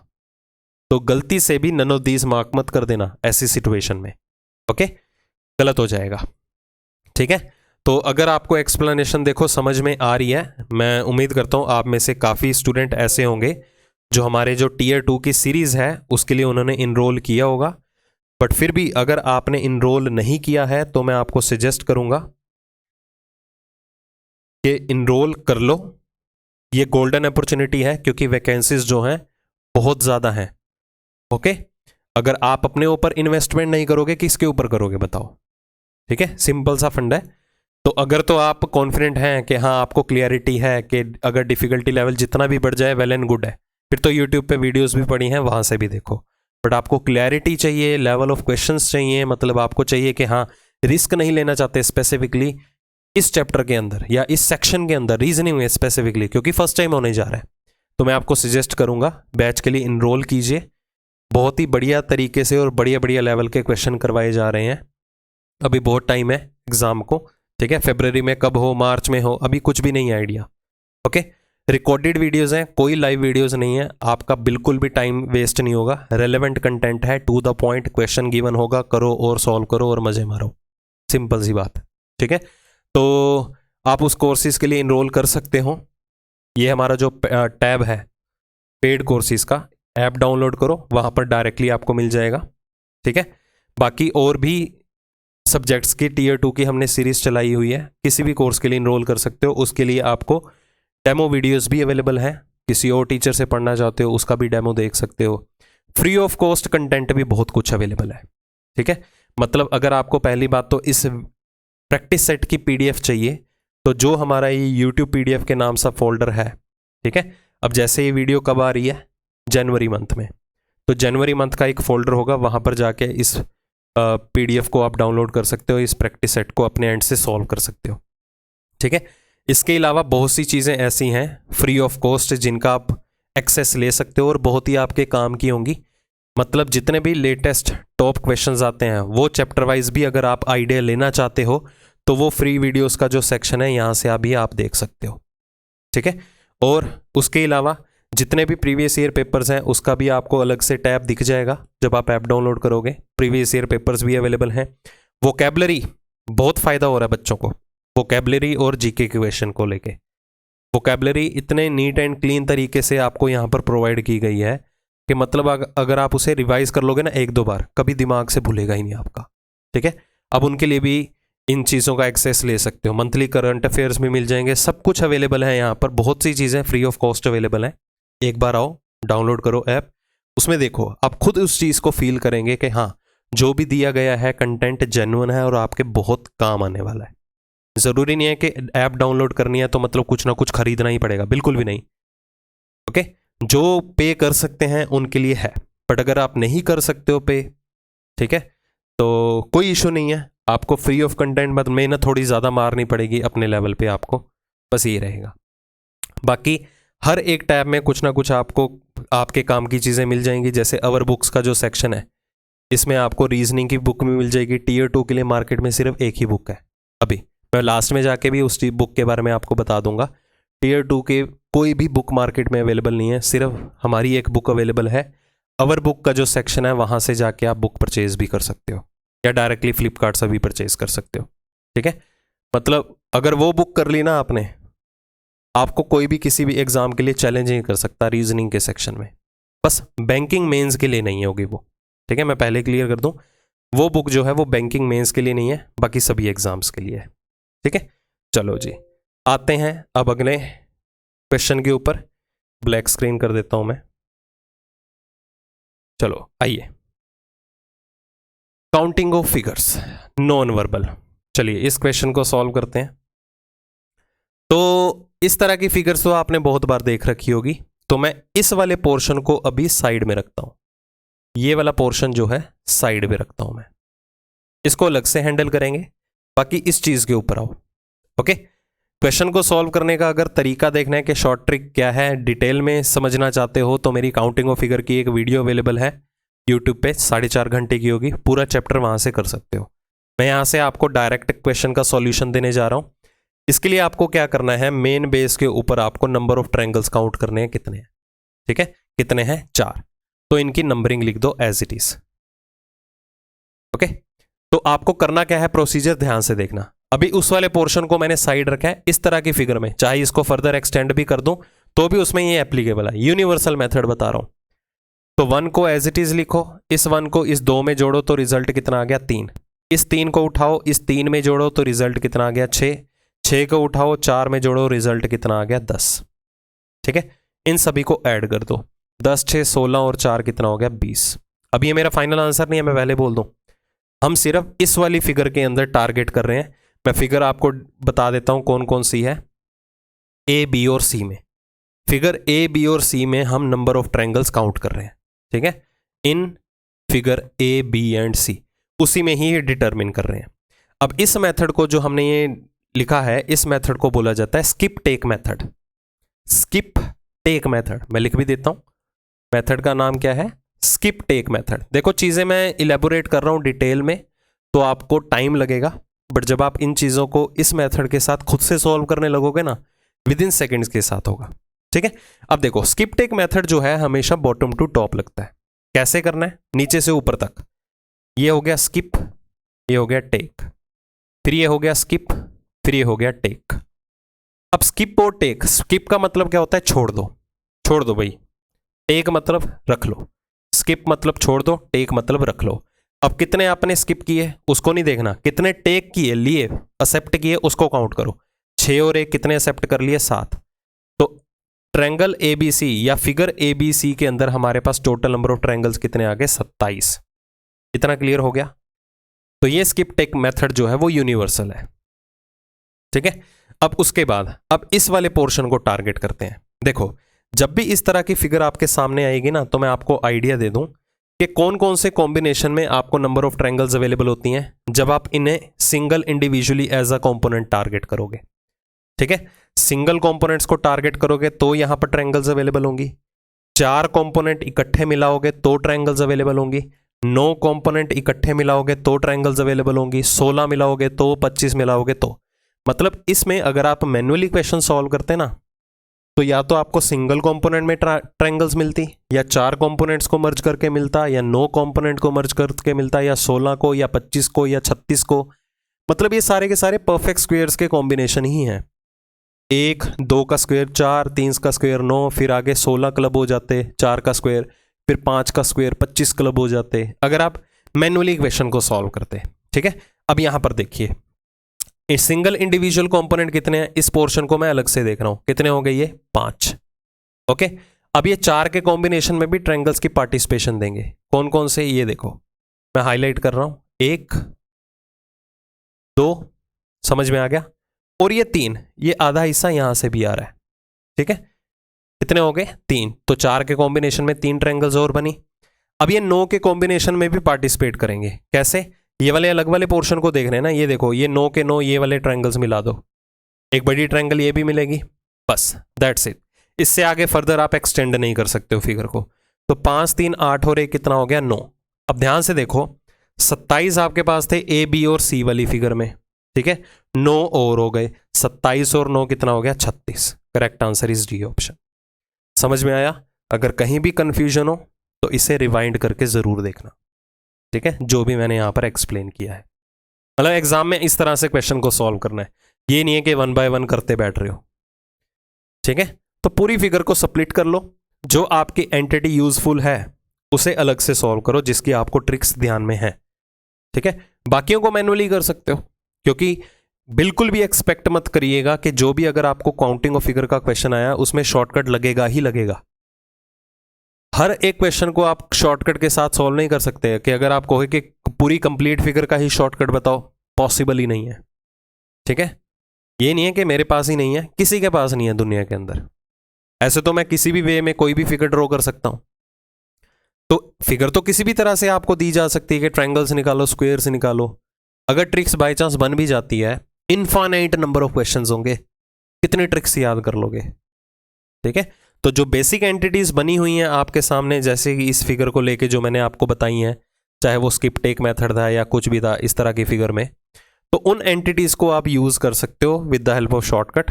पूरे के पूरे क्वेश्चन को शॉर्ट ट्रिक के साथ कभी भी सॉल्व नहीं कर सकते, ये चीज हमेशा ध्यान में रखिएगा। ठीक है जी, चलो अगले क्वेश्चन के ऊपर आते हैं।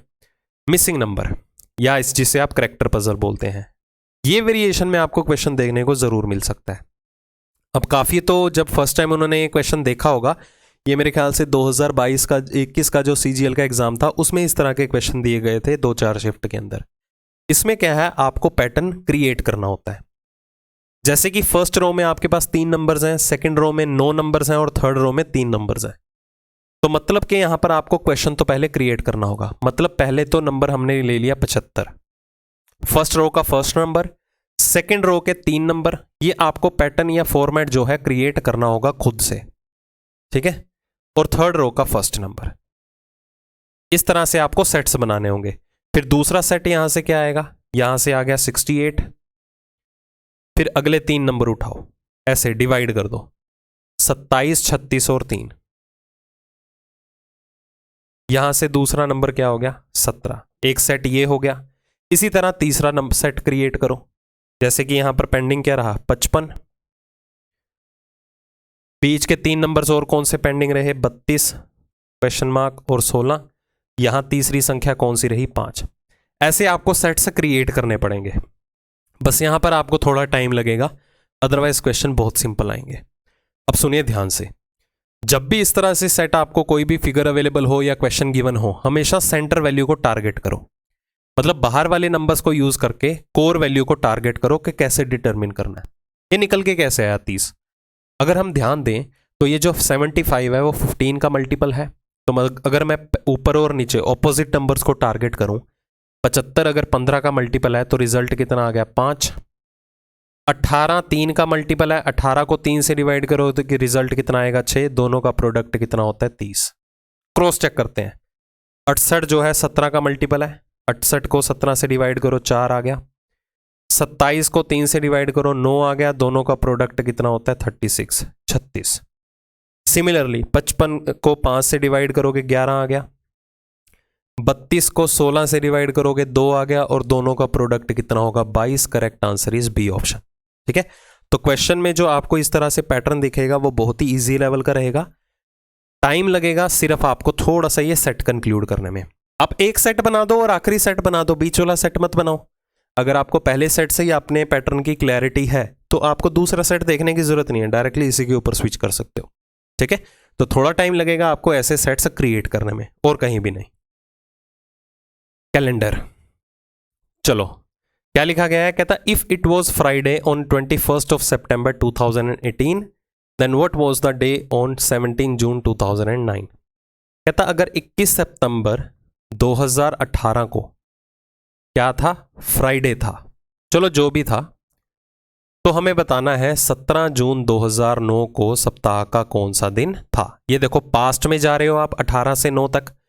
हमने काफी क्वेश्चंस किया, आपने प्रैक्टिस की होगी, हम जिसमें फॉरवर्ड ट्रेवल करते हैं, बट ये बैकवर्ड आ रहा है। ठीक है, आपको अलग अलग कंसेप्ट नहीं देखना, हमेशा आपको फॉरवर्ड ही ट्रेवल करना है। इन शॉर्ट मैं ये देखना चाहता हूं कि 17 जून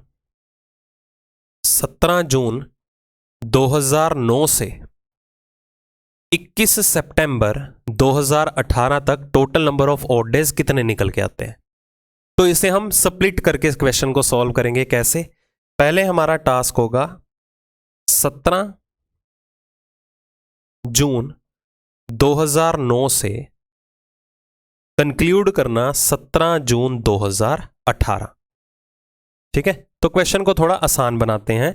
हम सिमिलर डेट को से रेफरेंस लेते हुए ट्रैवल करना शुरू करेंगे 9 से पहले 18 तक जो होते हैं। अभी हम 2009 में चल रहे हैं, 2018 तक चलते हैं। डेट और मंथ दोनों में सेम है। ठीक है, देखो कैसे सॉल्व करते हैं।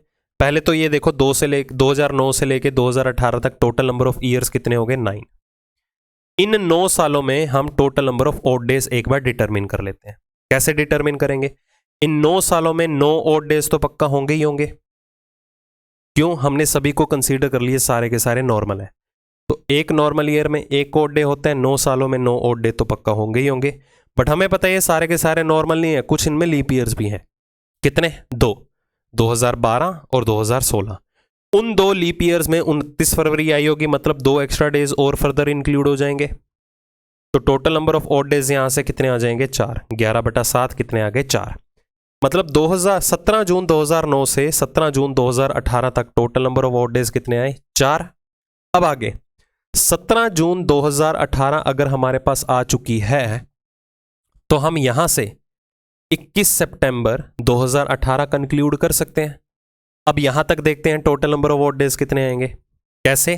पहले जून का महीना आएगा, फिर जुलाई का महीना आएगा, फिर अगस्त आ जाएगा, फिर 21 सितंबर। जो आस्किंग डेट है सिर्फ वहां तक जाना है। अब देखो 17 जून से शुरू हो रहा है। ठीक है, जून महीने में 30 दिन होते हैं, 17 दिन खत्म, बचे कितने, 13। अगर जून महीने में 13 दिन बचे तो 13 में ऑड डेज कितने हुए, 6। देखो ये तो सिखाऊंगा नहीं मैं अब, क्योंकि आप उस लेवल पे हो जहां पर आपको सिर्फ क्वेश्चन का सॉल्यूशन पता होना चाहिए कि ऐसे सॉल्व करते हैं। ठीक है, बेसिक कंसेप्ट की अब नीड नहीं होनी चाहिए, क्योंकि आप वो ऑलरेडी कर चुके हो।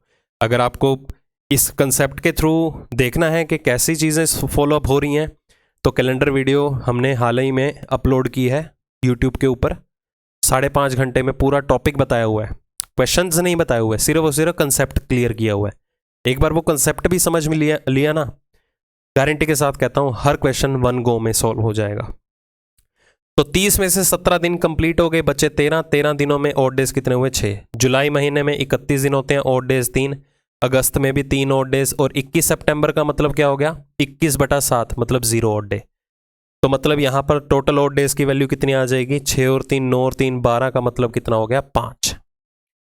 तो मतलब के 17 जून 2018 से 21 सितंबर 2018 तक टोटल ऑड डेज की वैल्यू कितनी है, 5। फिर से देखो 17 जून 2009 से 17 जून 2018 4 नंबर बढ़े, ये 4 ऑड डेज बढ़े। फिर 17 जून 2018 से 21 सितंबर 2018 तक कितने दिन बढ़े, 5 दिन बढ़े। 4 इधर बढ़े, 5 इधर बढ़े, मतलब डायरेक्टली यहां से यहां तक कितने दिन बढ़ गए, 9 दिन बढ़ गए। 9 का मतलब कितना होता है, 9 का मतलब होता है 2 एक्स्ट्रा डेज। मतलब जब हम 17 जून 2009 से 21 सितंबर 2018 तक स्विच करेंगे तो 2 ही दिन ऐड ऑन होंगे एक्स्ट्रा। ठीक है, 2 दिन का फर्क आएगा बस। बट यहां पर हम जो है वो बैकवर्ड जा रहे हैं। अब आपको 2 दिन ऐड नहीं करने, 2 दिन माइनस करने हैं। मतलब अगर इधर फ्राइडे था तो 2 दिन पहले क्या था, वेडनेसडे। आंसर क्या आ गया, सी ऑप्शन। अगर बाय चांस इधर रिमाइंडर आ जाता 5, ओवरऑल सिचुएशन में रिमाइंडर आ जाता 5, तो 5 दिन पीछे जाने के बजाय ना 2 दिन आगे चले जाना, वीक कंप्लीट होना चाहिए। अगर रिमाइंडर आ जाता 4, तो 4 दिन पीछे जाने के बजाय 3 दिन आगे चले जाना। 7 का कॉम्बिनेशन बनना चाहिए, क्योंकि यहां पर हमें सिर्फ मतलब होगा डे से, कौन सा दिन होगा, नंबर ऑफ डेज से मतलब नहीं होगा। इस चीज का ध्यान रखना। ठीक है, हाँ अगर एक रिमाइंडर आ जाता है या 2 आ जाता है तो कल या परसों बता सकते हो ना क्या था, फ्राइडे से 2 दिन पहले क्या पता है ना क्या था, वेडनेसडे था। ठीक है, तो यहां पर स्मार्टली प्ले करना है, आपको लॉन्ग ट्रैवलिंग ना करनी पड़े, जहां से आपको लगे क्वेश्चन इजीली कंक्लूड हो सकता है वही अप्रोच लगानी है बस। ठीक है, अगर 6 रिमाइंडर आता तो 6 पीछे जाने के बजाय 1 आगे चले जाते आंसर निकालने के लिए। क्लासिफिकेशन, चलो पहला ऑप्शन, चारों में से डिफरेंट कंक्लूड करना है तो BDS। प्लेस वैल्यू लिख लेते हैं, 2 4 और 19। क्या गिवन है आपको, 3 5 2 0। चलो ये तो आपको इजीली पता चल रहा होगा। 2 में 1 बढ़ा दो 3 हो गया, 4 में 1 बढ़ा दो 5 हो गया, 19 में 1 बढ़ा दो 20 हो गया। मतलब यहां पर हर एक लेटर में कि पोजीशन वैल्यू में एक एक नंबर बढ़ा दिया गया। अब सिर्फ एक ही ऑप्शन से थोड़ा मुझे आंसर मिलेगा। क्लासिफिकेशन का सबसे बड़ा ड्रॉबैक यही है, आपको कम से कम दो ऑप्शन देखने पड़ते हैं। देखो S19 है 20 बन गया, T20 है 21 बन गया, L12 है तो 13 बन गया। मतलब जो पैटर्न आपका A में फॉलो हुआ वो B में भी फॉलो हुआ।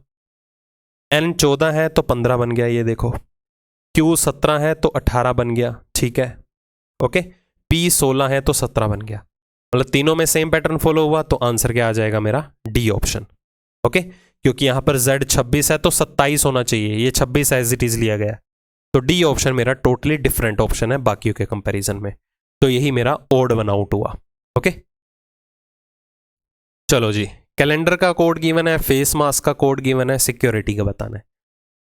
सबसे पहले जब भी इस तरह का क्वेश्चन आए ना, तो जिसमें नंबर ऑफ लेटर्स कम हो ना, सबसे पहले उसका कोड डिटरमिन करके देखो। बट यहां पर नंबर ऑफ लेटर्स सेम है, तो किसी को भी उठा लो, कैलेंडर का ही उठा लेते हैं। क्या कोड गिवन है? 91452313। चलो प्लेस वैल्यूज का रेफरेंस ले ले। 3 1 12 5 14 4 1 18। अब यहां से आपको एक हिंट मिल सकता है, वैसे पता नहीं वो फॉलो होगा या नहीं। जितने नंबर ऑफ लेटर्स हैं उतने नंबर ऑफ डिजिट्स का कोड है। मतलब अगर कैलेंडर वर्ड में 8 अक्षर थे तो कोड में भी कितने हैं? 8 डिजिट ही हैं।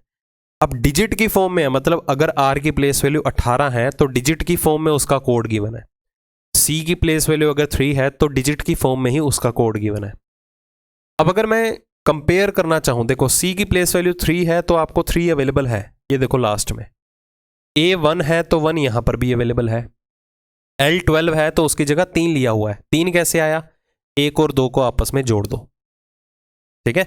मतलब यहां पर सम ऑफ डिजिट्स लिया गया, सम ऑफ डिजिट्स, अंकों का योग कह लो या डिजिटल सम कह दो, जो भी आपको पता है।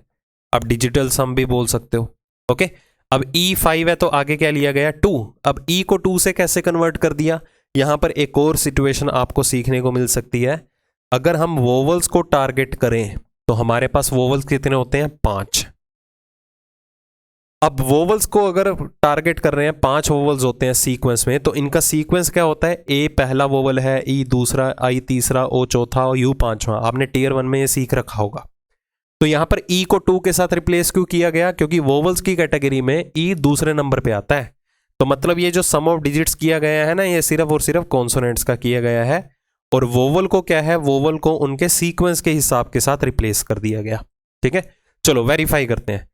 1 और 4 कितना हो गया? 5 गिवन है। 4 एज इट इज आ गया, 1 एज इट इज आ गया, 1 और 8 कितना आ गया? 9। तो मतलब यहां पर रिवर्स सीक्वेंस में कोड क्रिएट किया जा रहा है। रेफरेंस के लिए आपको 2 वर्ड्स के कोड दिए गए हैं। अगर आप कॉन्फिडेंट हैं इसमें तो इसको क्रॉस चेक करने की जरूरत नहीं है।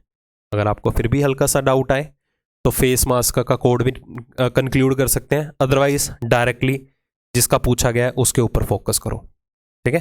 तो हमें किसका कोड पूछा गया है? सिक्योरिटी का, सिक्योरिटी का code.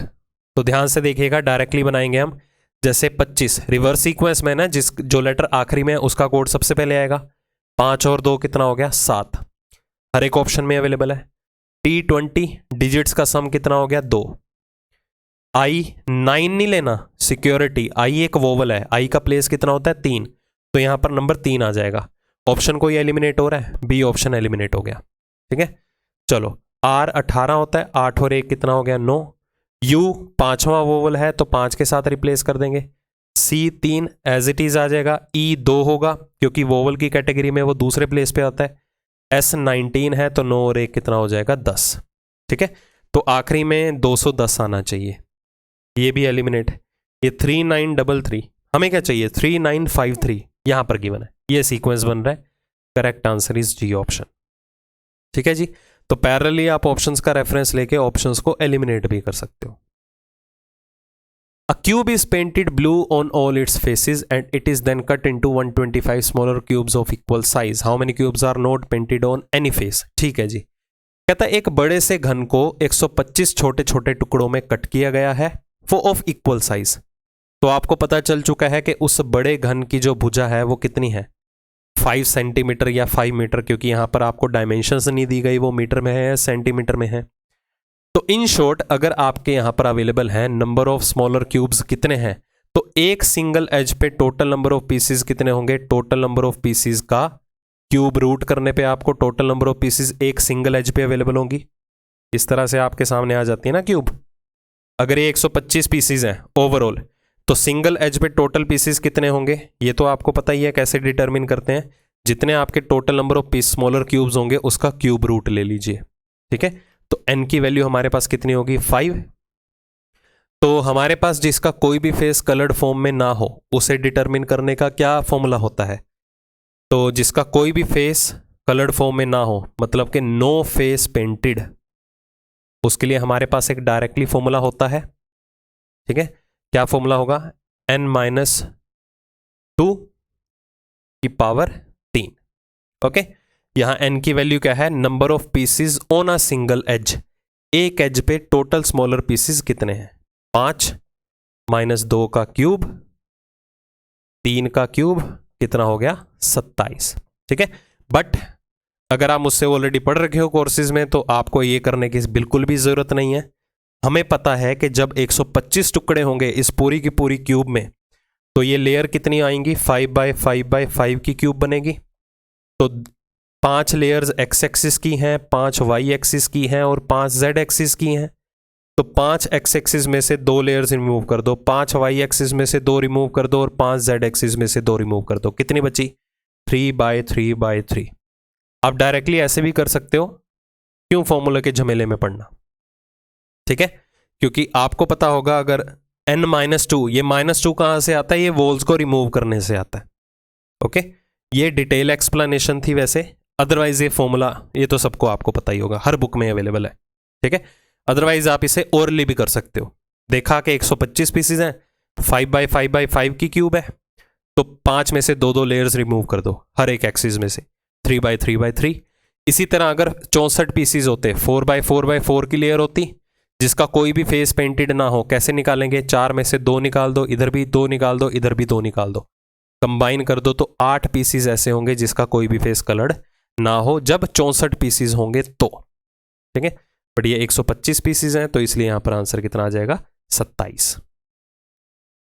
Venn diagram, females mother's और सिस्टर्स के बीच में रिलेशन फिगर आउट करना है। अब ध्यान से देखिए, दुनिया में जितनी भी मदर्स हैं सारी की सारी सिस्टर्स थोड़ा होती हैं, बट कुछ मदर्स ऐसी हैं जो सिस्टर्स हैं, कुछ मदर्स ऐसी हैं जो क्या होती हैं, सिस्टर्स होती हैं।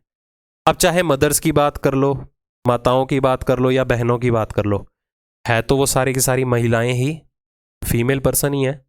तो ये तीनों पैरामीटर्स का या सेट्स का वेन डायग्राम ये बनेगा। करेक्ट आंसर क्या रहेगा, डी ऑप्शन, ठीक है। चलो जी, ब्लड रिलेशन, इसे हम बोलेंगे कोडेड ब्लड रिलेशन। देखो जैसे कोडेड डायरेक्शन था वैसे ही कोडेड ब्लड रिलेशन। अब नॉर्मल इक्वेशन तो आती है आपको इक्वेशन सॉल्व करने के लिए, जैसे हमने डायरेक्शन में देखा था, ठीक है। ऐसे ही नॉर्मल इक्वेशन आपको ब्लड रिलेशन में भी आती है। आपने टीयर 1 के लिए वो क्वेश्चन तो पक्का देखे ही होंगे।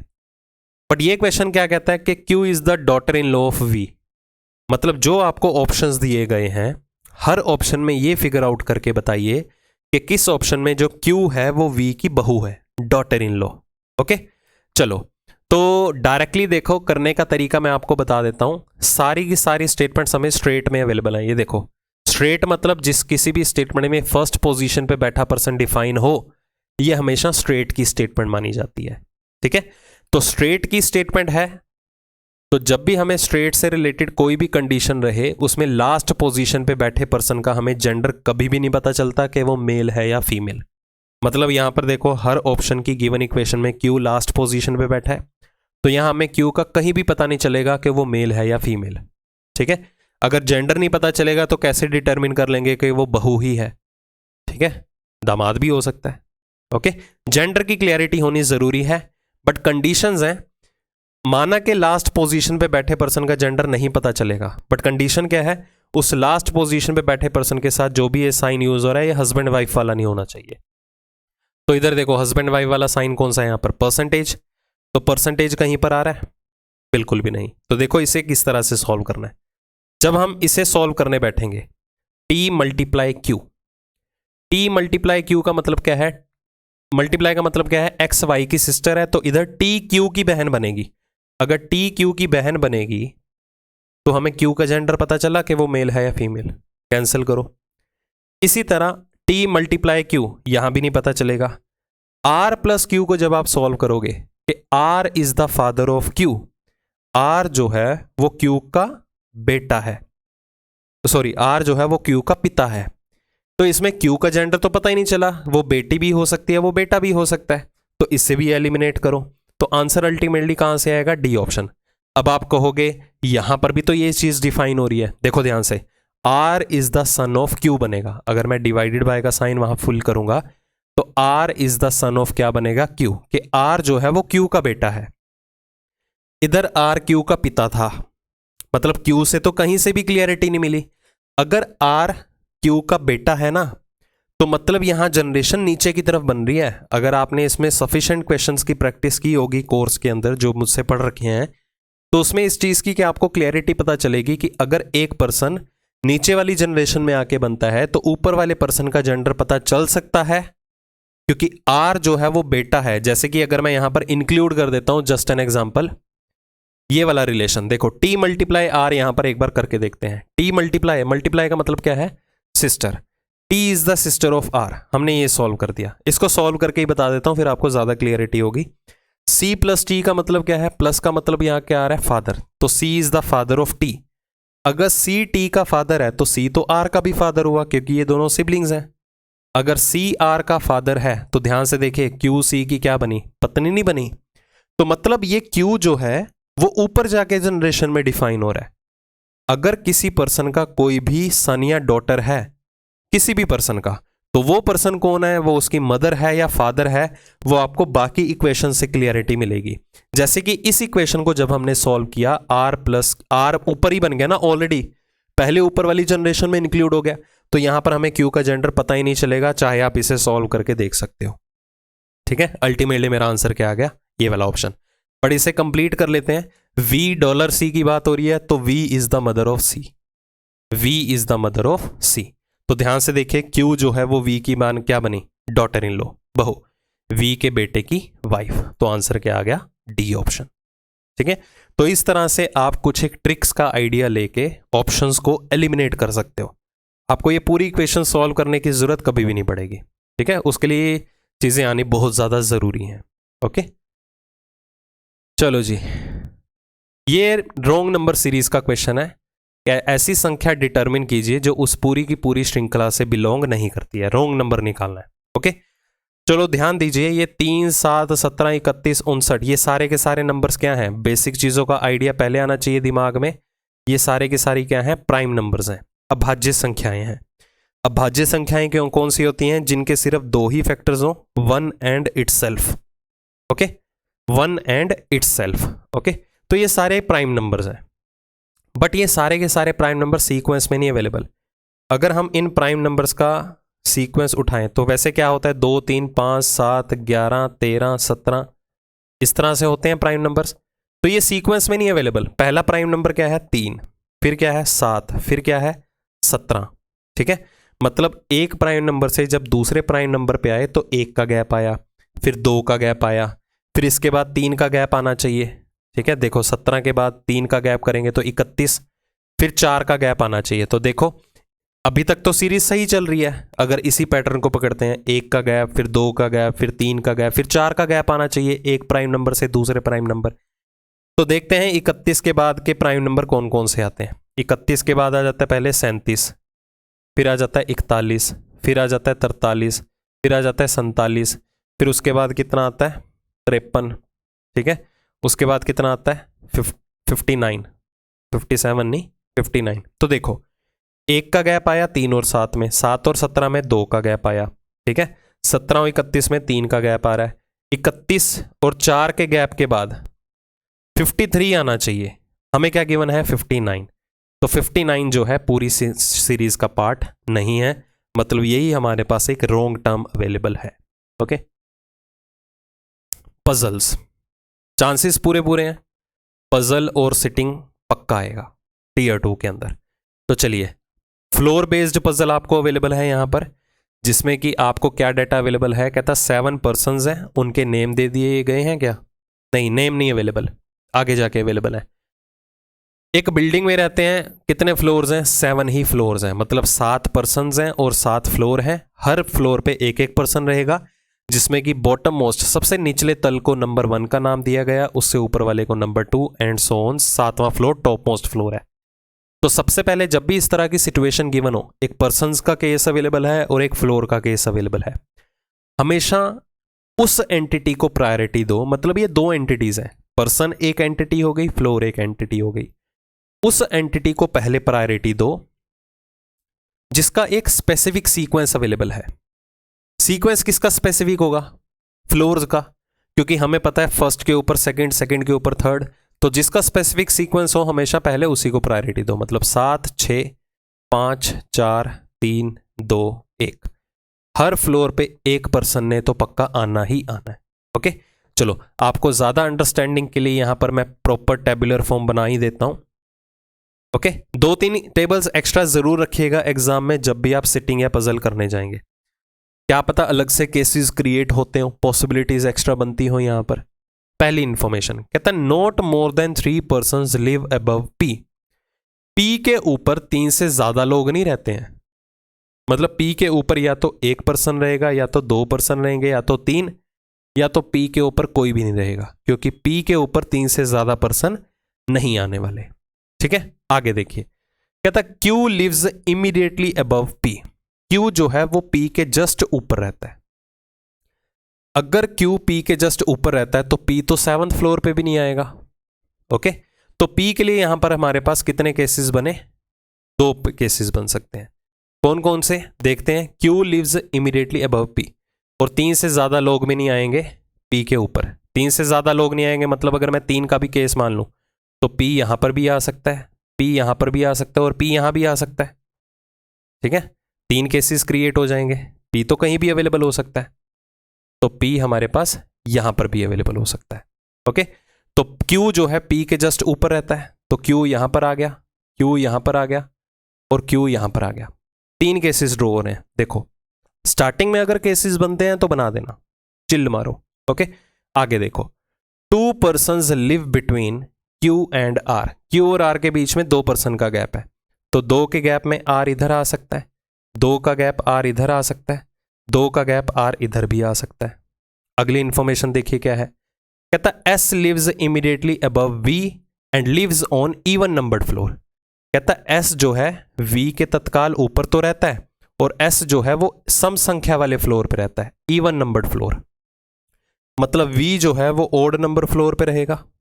एक ही बात होगी ना, या तो वी ओड पे मान लो एस इवन पे आ जाएगा, अगर एस इवन पे है तो वी ओड पे है। तो वी के जस्ट अबव में अगर एस ने आना है तो उसके लिए 2 कंसेक्यूटिव पोजीशंस अवेलेबल भी होनी चाहिए। अब वी और एस सिर्फ यहां पर आ सकते हैं पहले केस में, बट एस तो इवन पे आना चाहिए, ये ओड पे आएगा, कैंसिल करो। इस सिचुएशन में वी और एस के लिए सिर्फ एक ही कंडीशन रही। इस केस में वी और एस के लिए यहां पर भी सिर्फ एक ही कंडीशन रही कि एस जो है वो इवन नंबर्ड फ्लोर पे है। ठीक है, तो पहला केस हमारा कैंसिल हो गया। आगे देखिए, U lives above T. U जो है वो टी के ऊपर रहता है, तो अगर यू टी के ऊपर रहता है तो टी हमें यहां लेना होगा, यू यहां लेना होगा। इस केस में टी यहां लेना होगा और यू यहां लेना होगा। गाइस, इसमें मैं इंफॉर्मेशन मैंने ऐड की थी, वो यहां पर दी नहीं है, बट आपको पीडीएफ जो मिलेगी उसमें ऐड करके दूंगा। यहाँ इन्फॉर्मेशन जैसे जब मैंने क्वेश्चन बनाया था ना, उसमें इन्फॉर्मेशन ऐड की थी, बट वो सेव नहीं की गलती से मैंने फाइल, कि यहाँ पर लिखा होगा, एक इन्फॉर्मेशन में ऐड करने जा रहा हूं कि you does not live on the 5th floor. You doesn't live on the 5th floor, ये इन्फॉर्मेशन ऐड कर लीजिएगा, इसमें अवेलेबल नहीं है। क्योंकि ये मैंने क्यों याद है, क्योंकि स्पेसिफिकली मैंने ऐड करवाई थी। क्योंकि जब हम कोई भी सेशन लेते हैं, चाहे ऐप के ऊपर हो चाहे यूट्यूब के ऊपर हो, पहले प्रूफ रीड करते हैं ना सारी की सारी चीज़ें, कहीं आपके सामने गलत क्वेश्चन ना डाल दिया जाए। तो यहाँ पर इन्फॉर्मेशन मैंने ऐड करवाई थी थोड़ी देर पहले ही, सेशन से लेने से पहले। तो ये ऐड करके आपको पीडीएफ ज़रूर मिलेगी कि यू जो है वो 5th फ्लोर पे नहीं रहता, मतलब ये वाला केस आपको ऑप्ट नहीं करना। ठीक है, तब जाके आपकी फाइनल अरेंजमेंट बनेगी। तो देखिए यहाँ पर क्वेश्चन का पुट किया गया था कि how many persons lives between U and are.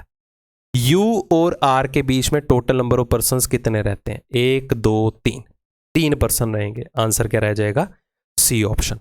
ठीक है, तो ये मैं ऐड करवा दूंगा आपको जो पीडीएफ अवेलेबल होगी ना, सॉरी फॉर दैट, थोड़ी गलती होगी मुझसे, बट आपको ऐड करवा के मिलेगी, टेंशन मत लेना।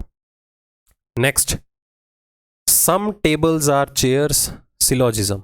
चांसेस पूरे हैं इसके भी आने के। सम टेबल्स आर चेयर्स, थोड़ा बड़ा बना के कर देता हूं।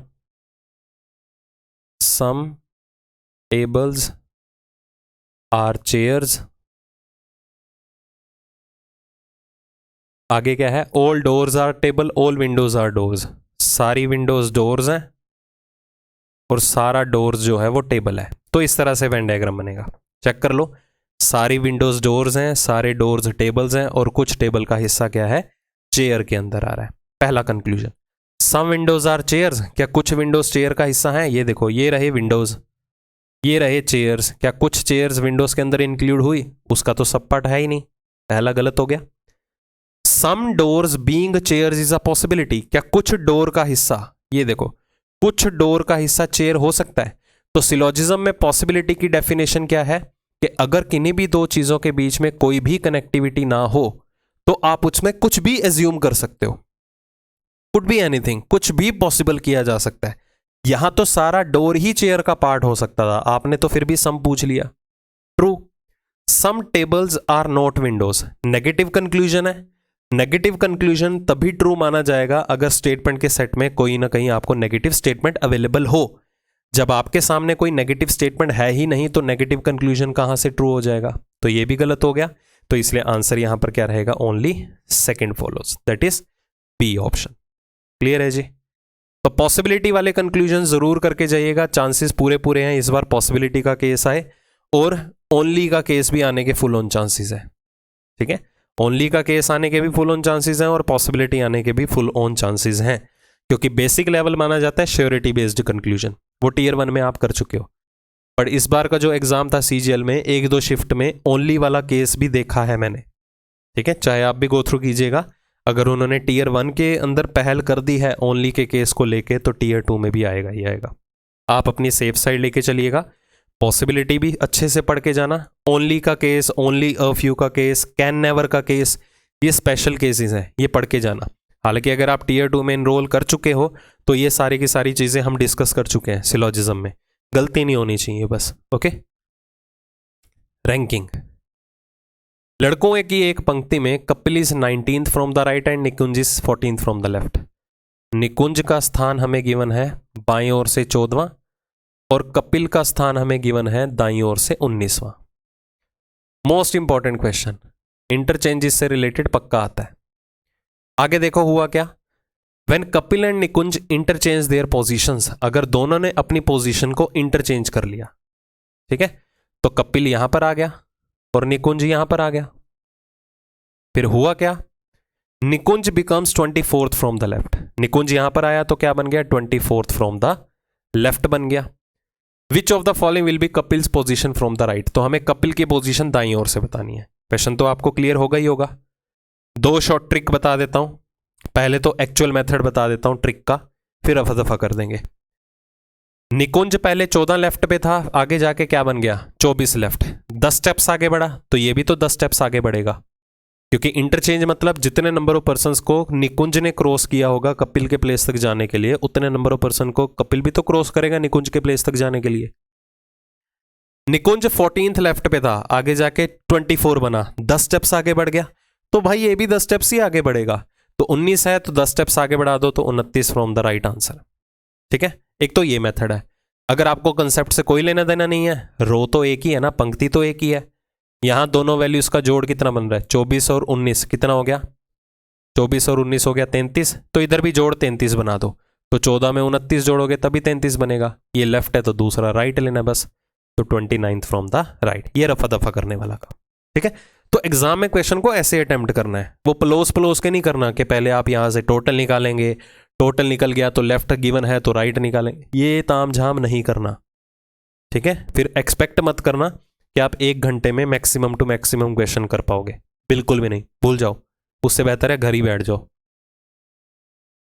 सीरीज, नॉन वर्बल सीरीज का question.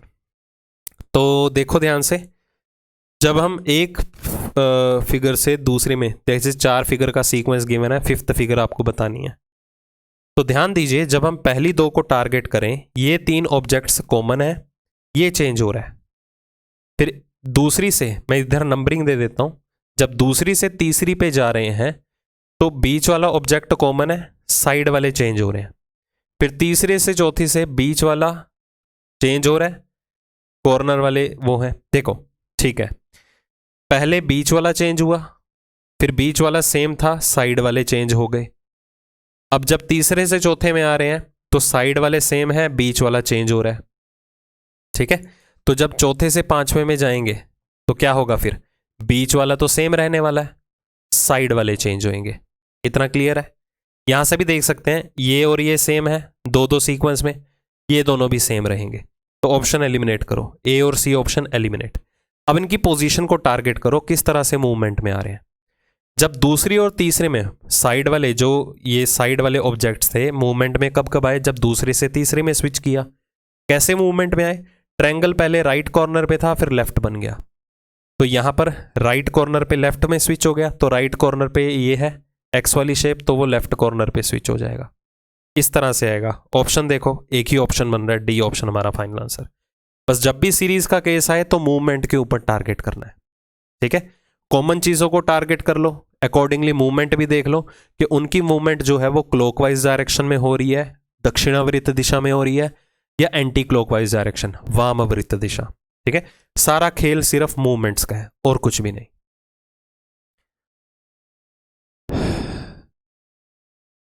Data sufficiency, most important chapter for mains exam, ये पक्का करके जाना। डेटा सफिशिएंसी आने के फुल ऑन चांसेस हैं, क्योंकि ये सभी चैप्टर्स का कॉम्बिनेशन है। रेलवे के भी एग्जाम में आता था, एनटीपीसी के एग्जाम में आया हुआ है, एसएससी नहीं छोड़ेगा इसे, टीयर 2 में पक्का पूछा जाएगा। ओके, तो देख लेना, क्योंकि इसमें सारी चीज़ें कवर अप हो जाती हैं। Direction sense, blood relation, coding decoding, और सिटिंग अरेंजमेंट, पजल, रैंकिंग, हर एक चैप्टर का कॉम्बिनेशन है ये। ओके, चलो दिया गया है, कहता 4 पर्सन्स हैं, उनके नेम दे दिए गए हैं, सभी जो हैं सर्कुलर टेबल में बैठे हैं, अराउंड द सेंटर फेस कर रहे हैं। z की पोजीशन बतानी है x के विद रिस्पेक्ट टू। ठीक है, तो पहले हमें हर एक इक्वेशन को अलग अलग सॉल्व करके देखना होता है। रूल यही है डेटा सफिशिएंसी का। x sits second to the left of w, x जो है वो w के बाईं और दूसरे स्थान पे है, तो w का बायां दूसरा, इधर x आ गया, सभी का फेस केंद्र की ओर है, लिखा गया था।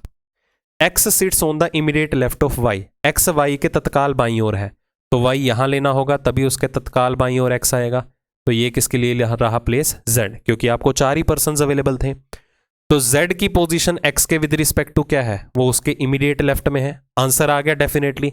तो मतलब पहली स्टेटमेंट का डाटा तो सफिशिएंट था मेरे क्वेश्चन का आंसर देने के लिए। तो डाटा सफिशिएंसी का रूल क्या कहता है, अगर आपको जितनी भी स्टेटमेंट्स क्यों ना दी गई हो, हर एक स्टेटमेंट को सॉल्व तो आपको करना ही है, चाहे अलग अलग सॉल्व करने पे आंसर आए चाहे ना आए, आपको सभी को अलग अलग सॉल्व तो करना ही है। दूसरी equation, y sits on the immediate right of x, y जो है x के इमीडिएट राइट है, तत्काल दाईं ओर, यहां पर y आ गया। z is the immediate neighbour of both x and w, z जो है वो x और w का पड़ोसी है, तो अगर x यहां पर है, z यहां तो आ ही नहीं सकता, तो z यहां लेना होगा, और z जो है वो x और w का पड़ोसी है, तो यहां पर भी क्लियरली पता चल रहा है कि z जो है वो x के तत्काल बाईं ओर बैठा हुआ है। यहां पर भी डेफिनेटली आंसर आ गया।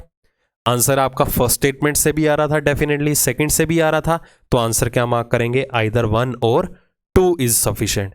तो मतलब मुझे क्वेश्चन से रिलेटेड 2 स्टेटमेंट्स दी गई थी, चाहे आप मुझे पहली स्टेटमेंट का डाटा दे देते तो भी मैं अपने क्वेश्चन का आंसर निकाल सकता था, चाहे आप मुझे दूसरी स्टेटमेंट का डाटा दे देते तो भी मैं अपने क्वेश्चन का आंसर निकाल सकता हूं। तो आंसर क्या मार्क करते, आइदर 1 और 2 इज सफिशिएंट।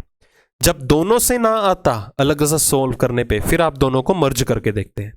मर्ज करने पे या तो दोनों से इकट्ठा करके आंसर आएगा बोथ आर सफिशिएंट या बोथ आर नॉट सफिशिएंट, जो कि एक 5th डायरेक्शन भी बनती है।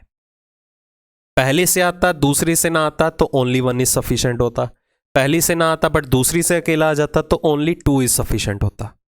ठीक है, अब दोनों से अलग अलग आ रहा है तो या तो पहला या तो दूसरा, ठीक है, अलग अलग भी दे दोगे तो दोनों भी सफिशिएंट है क्वेश्चन का आंसर देने के लिए, तो आइदर और का पेयर।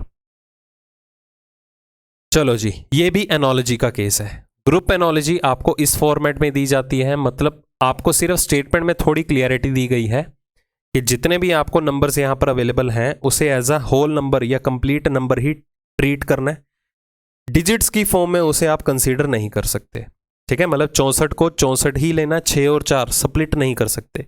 तो ये आपको एक्सप्लेनेशन दी जा रही है आजकल के जितने भी ग्रुप एनोलॉजी में क्वेश्चन बन रहे हैं, ठीक है। अब देखो ध्यान से, अगर मैं गिवन ग्रुप की बात करूं, फर्स्ट ग्रुप 64 और 49, ये दोनों के दोनों परफेक्ट स्क्वायर हैं।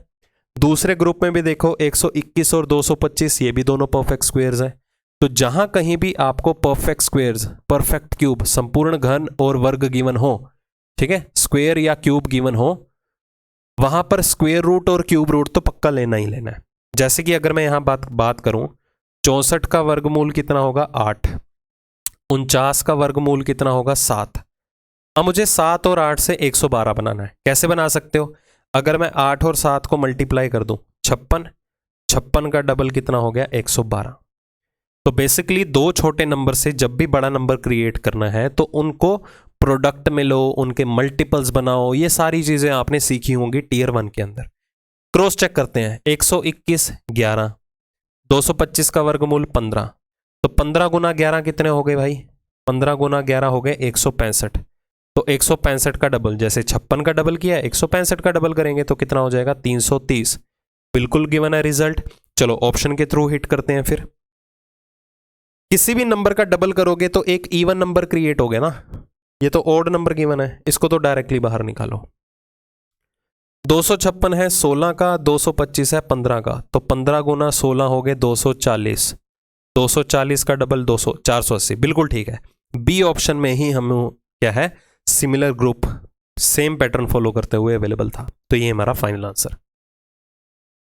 नेक्स्ट, चलो अब कई स्टूडेंट तो इसे गलत इंटरप्रेट करते हैं, मतलब पता नहीं वो कहां से सीख बैठे हैं इस चीज का पैटर्न। इसे कहते हैं कॉन्टिन्यूअस पैटर्न सीरीज। इसमें आपको स्प्लिटिंग करनी होती है, बट कई पता क्या करते हैं सॉरी, कि नंबर ऑफ एलिमेंट्स को काउंट करके स्प्लिटिंग कर दो, कि अगर काउंट करने पे 15 एलिमेंट है तो 3-3 के 5 ग्रुप्स बना दो, या 5-5 के 3 ग्रुप्स बना दो। 16 एलिमेंट हैं तो 4-4 के ग्रुप्स बन जाएंगे। क्या होगा अगर 17-19 प्राइम नंबर में एलिमेंट हैं तो इक्वली डिस्ट्रीब्यूशन होगी। तो ये दिखावे में मत आओ, ऐसा कोई फिक्स्ड कंडीशन नहीं है कि पहले आपको ये सारे नंबर ऑफ एलिमेंट्स की पोजीशन को काउंट करना है फिर इक्वली डिस्ट्रीब्यूट करना है, बिल्कुल भी नहीं है। यहां सिर्फ आपको रेपिटेशन को कैच करना होता है। करने का तरीका बताता हूं। आजकल जितने भी क्वेश्चन बन रहे हैं ना, जितने भी ग्रुप्स बनते हैं कॉन्टिन्यूटी में, वो पूरे का पूरे कंप्लीट बन रहे हैं। जैसे कि कहां पर कंप्लीट हो रही है ये सीरीज, जेड पे आके, ठीक है। तो Z तक आप मार्किंग कर सकते हो, यहां से Z तक अगर मार्किंग कर सकते हो तो ग्रुप बन रहा है। L से शुरू हो रहा है मतलब Z पे खत्म हो रहा है। ये देखो, ये ग्रुप क्रिएट कर दो, Z पे खत्म हो रहा है, एक ग्रुप ये बन रहा है, एक ग्रुप ये बन रहा है। बस ग्रुप की रेपिटेशन बनाओ। इस ग्रुप का पहला अक्षर L है, इधर भी L है तो इधर भी L होगा। दूसरा अक्षर N है तो इधर भी N रख दो। फिर आंसर क्रॉस चेक करो, पहला फिलअप N है तो आंसर की स्टार्टिंग N से होनी चाहिए। सी और डी ऑप्शन एलिमिनेट कर दिया। तीसरा ग्रुप तीसरा लेटर U, इधर भी U, इधर तो U है ही है। चौथा अक्षर A, चौथा अक्षर इधर भी A। पांचवा और छठा P और Z। कंप्लीट कर दो तो सीक्वेंस बनेगा NP LUZNA। आंसर क्या रहेगा, बी ऑप्शन। सेट उठाना है, सेट की कॉन्टिन्यूटी कहां पर जाके शुरू हो रही है, कहां पर जाके खत्म हो रही है, सिर्फ उसी को ही चेक पॉइंट बनाओ, सेट क्रिएट करो, उसी सेट की कॉन्टिन्यूटी मेंटेन करनी है, दैट्स इट। ठीक है, तो कोई लंबा चौड़ा काम नहीं है, घबराना नहीं है कॉन्टिन्यूअस पैटर्न की सीरीज को देख के, कभी भी नहीं घबराना। Okay, next, pointing towards Sumit, Anuj said. Sumit की तरफ इशारा करते हुए अनुज क्या कहता है, ही इज माई, वो कौन है, माई मतलब अनुज अपने बारे में बात कर रहा है, तो पहले अनुज यहां पर बना लिया। क्या इंफॉर्मेशन है अनुज के बारे में, my mother's father's sons brother's son, एक एक करके। माई मदर्स, मेरी माता का जो पिता है, माई मदर्स फादर्स, सन्स उसका जो बेटा है, उसके भाई का बेटा। फिर से देख लीजिए, my mother's father's sons, brother's sons, इसके भाई का बेटा है। कौन? सुमित, क्योंकि उसी की तरफ इशारा करते हुए तो ये इंफॉर्मेशन दे रहा था। आगे देखो क्या डेटा अवेलेबल है। If Vinita who is married to Kartik is the mother of Anuj, अगर विनीता जो कार्तिक से मैरिड है वो अनुज की मदर भी है, मतलब अनुज की मदर कौन हो गई? विनीता। ये किससे मैरिड है? कार्तिक से मैरिड है, तो कार्तिक जो है वो अनुज का पिता लगा। ठीक है, क्या इंफॉर्मेशन है फिर? Then how is Vinita related to Sumit, तो विनीता सुमित से कैसे रिलेटेड है? तो देखो विनीता जो है सुमित के फादर की सिस्टर है। फादर की सिस्टर मतलब आंट, आंट ऑप्शन में नहीं है, बट ये देखो फादर सिस्टर तो गिवन ही है ना, पिता की बहन। तो आजकल ऐसे ऑप्शंस भी बन सकते हैं, तो ध्यान दीजिएगा, कई बार हमें डायरेक्ट रिलेशन कन्वे करने के बजाय स्प्लिट करके भी दिया जा सकता है, तो वहां पर भी आपको इन चीजों का ध्यान रखना है। The calendar of which of the following year is similar to that of 1797, कहता जो 1797 का कैलेंडर था वो कौन से वर्ष के साथ जाके मैच होगा या रिपीट करेगा। देखो हमारे पास कुछ ट्रिक्स हैं कैलेंडर मैच होने वाली रेपिटेशन में, कि किसी भी नॉर्मल ईयर का अगर अगला साल एक लीप वर्ष हो तो वो अपने आप को 11 साल के बाद रिपीट करता है। किसी भी नॉर्मल ईयर का अगर प्रीवियस ईयर पिछला साल एक लीप वर्ष हो तो वो अपने आप को 6 साल के बाद रिपीट करता है। अगर आपको इन पॉइंट्स के बारे में आइडिया नहीं है तो YouTube पे हाल ही में लास्ट मंथ हमने कैलेंडर की complete full concept video upload की है, वो जाके देख लेना, डबल स्पीड के साथ देख लेना, या डायरेक्टली इन्हीं पॉइंट्स पर आके देख लेना। किसी भी साधारण वर्ष का अगला वर्ष लीप वर्ष है तो वो अपने आप को 11 साल के बाद रिपीट करता है। किसी भी साधारण वर्ष का अगर पिछला वर्ष एक लीप ईयर है तो अपने आप को 6 साल के बाद रिपीट करता है। रेपिटेशन वाले क्वेश्चन बनेंगे क्योंकि पिछले साल का जो सीजीएल का एग्जाम है 2022, जो आप जिसके लिए आप टीयर 2 के लिए प्रिपेयर कर रहे हो, टीयर 1 में एक शिफ्ट या 2 शिफ्ट में पूछा गया कैलेंडर कब जाके रिपीट होगा। तो यहां पर देखिए 1797 है, बट इसका साल पिछला साल क्या है? 1796, मतलब इसका पिछला साल एक लीप ईयर है, तो वो अपने आप को कितने साल के बाद रिपीट करेगा? 6 साल के बाद। मोस्टली कैंडिडेट इसे मार्क करके आएंगे जो कि वो अदर टीचर से भी सीख रखे हैं, बट ये गलत है। देखो अगर मैं इसे मैन्युअली करवाना चाहूं, कोई भी दिन अपने आप को कब रिपीट करता है? जब नंबर ऑफ डेज का जो सीक्वेंस है 7 का सेट बन जाता है, number of day odd days की वैल्यू 0 होती है, तब जाके डे अपने आप को रिपीट कर देता है। सेम चीज कैलेंडर के साथ भी होती है, जहां कहीं भी हमारे पास नंबर ऑफ ऑड डेज की वैल्यू 0 आ जाती है तो अगला साल जो होगा वो इसके साथ रिपीट करेगा। तो 1797 में अगर देखा जाए नंबर ऑफ ऑड डेज कितने होते हैं? 1। 98 में कितने होते हैं? 1। 99 में कितने होंगे? 1। 1800 एक सेंचुरी ईयर है तो इसमें भी एक ही ऑड डे होगा, क्योंकि कोई भी सेंचुरी ईयर अगर लीप ईयर है तो उसका 400 से डिवाइड होना जरूरी है, बट ये तो 400 का मल्टीपल ही नहीं है, तो इसे भी नॉर्मल ईयर की तरह ही एक्ट करना है। 1801 में कितने होंगे? एक ऑड डे होंगे, हमें 7 का कॉम्बिनेशन बनाना है। 1802 में कितने होंगे? 1 होंगे। 1803 में कितने होंगे? 1 होंगे। देखो 7 का कॉम्बिनेशन बन गया, 1 2 3 4 5 6 7। तो यहां पर आके ऑड डेज की वैल्यू कितनी हो जाती है? 0।